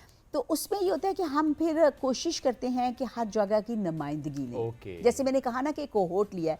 देखिए, ट्रांसजेंडर अगर पाकिस्तान के अंदर 50 लाख हैं तो हम 2 या 3 या 4 लोगों से बात करेंगे ऐसे जो ही उनके बस। नुमाइंदा होंगे। PWD जी हैं, हम 10 PWD से बात कर लेंगे। तो ये तो होगा। इसलिए वो जो बात आप करें, हो सकता है कल को, मैं अभी यहाँ बैठ के इतनी बातें कर रही हूँ, कल को आपके पास एक बंदी आए, वो कहे मुझे तो पता ही नहीं कि यूथ पॉलिसी नहीं आई है कि नहीं आई। ये हो सकता है। रही बात कि वो एक्सेस कैसे है, देखिए उसका 2-3 तरीके हो सकते हैं। एक तरीका ये है कि ऑनलाइन अवेलेबल हो, सही। वेबसाइट पे अवेलेबल हो, एक तो ये तरीका है। दूसरा तरीका ये है कि जो मैं डेफिनेटली सजेशन दूंगी कि जितनी यूनिवर्सिटीज़ हैं उनकी लाइब्रेरी में रखवाया जाए, इसको प्रिंट कराया जाए, लाइब्रेरी में रखवाया जाए। This is important. देखिए आपकी यूथ है ही, आप Yes. आप ज़्यादातर अगर देखें तो आप कम से कम कहीं ना कहीं जो स्टेप ले सकते हैं वहाँ पे तालीमी जो कर इदारों सकते में हैं, जी। ये अवेलेबल होना चाहिए बिल्कुल, सो दैट पता हो आपको। आप जो पॉलिसीज देखते हैं ना, आपको अपने राइट्स का भी पता होता जी, है। बिल्कुल, और फिर ये जो गवर्नमेंट का और पब्लिक का ये जो एक गैप है ना, ये ये fill हो फिल जाता हो है। जाता है। हाँ, अच्छा मैं एक बात और बताना चाहूँगी। इस वक्त हमारे पास जो 4 सूबे हैं और 2 रीजन हैं, सबकी अपनी अपनी यूथ पॉलिसीज़ हैं। सही। अच्छा, अब ये क्यों किया जा रहा है? ये एक नेशनल लेवल का आप समझे फ्रेमवर्क दिया जा रहा है। प्रोविंसेस की अपनी पॉलिसीज़ हैं जिन पे कहीं ना कहीं कुछ ना कुछ काम हो रहा है, हो भी रहा है काम, मैं नहीं कहूँगी नहीं हो रहा। कुछ लोगों को पता है, नौजवानों को, कुछ लोगों को नहीं भी पता कि हमारे पास पॉलिसी है। लेकिन ये जो नेशनल यूथ पॉलिसी है, इसका मकसद ये है कि ये एक ब्रॉडर और एक नेशनल लेवल का एक बड़ा अच्छा लफ्ज़ कल चेयरमैन साहब ने इस्तेमाल किया था, नेशनल कोहीजन, कि एक नेशनल कोहीजन के लिए ताकि एक नेशनल फेडरल गवर्नमेंट की तरफ से एक फ्रेमवर्क जाए जो फिर सूबे जो है, ताकि एक आपस में भी एक इंटरेक्शन बिल्कुल हो सही ना, बात है, हाँ। पता हो कि यहाँ क्या हो रहा है, वहाँ क्या हो रहा है, क्योंकि ये हमें आपस में कनेक्टिविटी की भी ज़रूरत है जो कि बड़ी इंपॉर्टेंट है। तो शायद इस पॉलिसी के ज़रिए एक वो कनेक्टिविटी भी बन बनेगी जाएगी, कि सारे ठीक है। और इसमें अच्छा एक और चीज़ है जिनको ऑन बोर्ड लिया जा रहा है, वो ये है कि जैसे मुख्तलिफ सूबों की असेंबलीज हैं उनको भी ऑन Okay. बोर्ड लिया जा रहा है थ्रू नेशनल असेंबली, वो इस पे भी। तो ठीक है। असल में इस वक्त पीएम साहब जो हैं उनका बहुत फोकस interest- यूथ है। और चेयरमैन साहब को तो है ही ना, हाँ, उनका तो है वो ही तो आपको है। पता है ही, तो पीएम साहब का भी है। तो इसलिए मुझे उम्मीद है कि देखिए फिर भी मैं ये नहीं कहती कि 100% होगा, गैप्स रह सकते हैं, जो सही बात है, कहीं ना कहीं गैप्स रह भी सकते हैं। और लेकिन ये है कि एक एफर्ट है कि इसको बहुत अच्छे तरीके से किया जाए। किया Okay. जाए। बाकी जो प्रोसेस जब होगा मैं आपको जरूर वो बताया सासा जो करूंगी। है वो मैं बताया वो बहुत करूंगी। ज़रूरी है हाँ। ताकि हम अपने नाज़रीन तक पहुँचाएं कि और प्रोसेस कहाँ तक पहुँचा है। एग्जैक्टली और जो लोग कहते हैं अपॉर्चुनिटीज़ का पता चले, उसके लिए जिस तरह से सबिया साहब ने बताया कि आप प्राइम मिनिस्टर यूथ प्रोग्राम, आप इसके जितने ऑफिशियल सोशल मीडिया प्लेटफॉर्म्स हैं आप उसको ज्वाइन कर सकते हैं, आप वेबसाइट विजिट कर सकते डिजिटल हैं। यूथ हब पे जाके प्रोफाइल बनाएं। Exactly, that's app very download करें, important. ऐप डाउनलोड करेंगे आप, वहाँ पर आप अपना अकाउंट बनाएंगे और बड़ा सिंपल सा प्रोसेस है उसका। अकाउंट बनाएंगे तो उसके बाद आपके पास ढेर अपॉर्चुनिटीज सारी खुद आएंगी। अपॉर्चुनिटीज वो इस तरह से आएंगे, हमने पहले भी बताया था। हाँ, पहले भी बताया था, आज फिर ऐड करते हैं कि इसमें प्रोफाइल आप बना लेंगे तो एआई के थ्रू पुश नोटिफिकेशंस आएंगे जो आपकी जो क्वालिफिकेशन है, जो स्किल है, उससे अलाइंड होंगे, ताकि आपका मालूम होगा अच्छा ये अपॉर्चुनिटी आई है, ये अपॉर्चुनिटी आई है, ये आई है। फिर आप ये नहीं कह सकते मुझे पता ही नहीं चला। So please make profile eight digital youth hub DYB। आपने इसको डाउनलोड करना है, इसके बाद प्रोफाइल बनानी है और उसमें साथ साथ आपने देखना है कौन कौन सी अपॉर्चुनिटीज़ आ रही हैं, स्किल्स की, एजुकेशन की, एंटरप्रेन्योरशिप की। तो प्लीज़ डू दैट, वरना फिर गिला रह जाएगा और गिला फिर हमें आपसे होगा कि आपने खुद अपने ऊपर तवज्जो नहीं दी, टाइम नहीं दिया।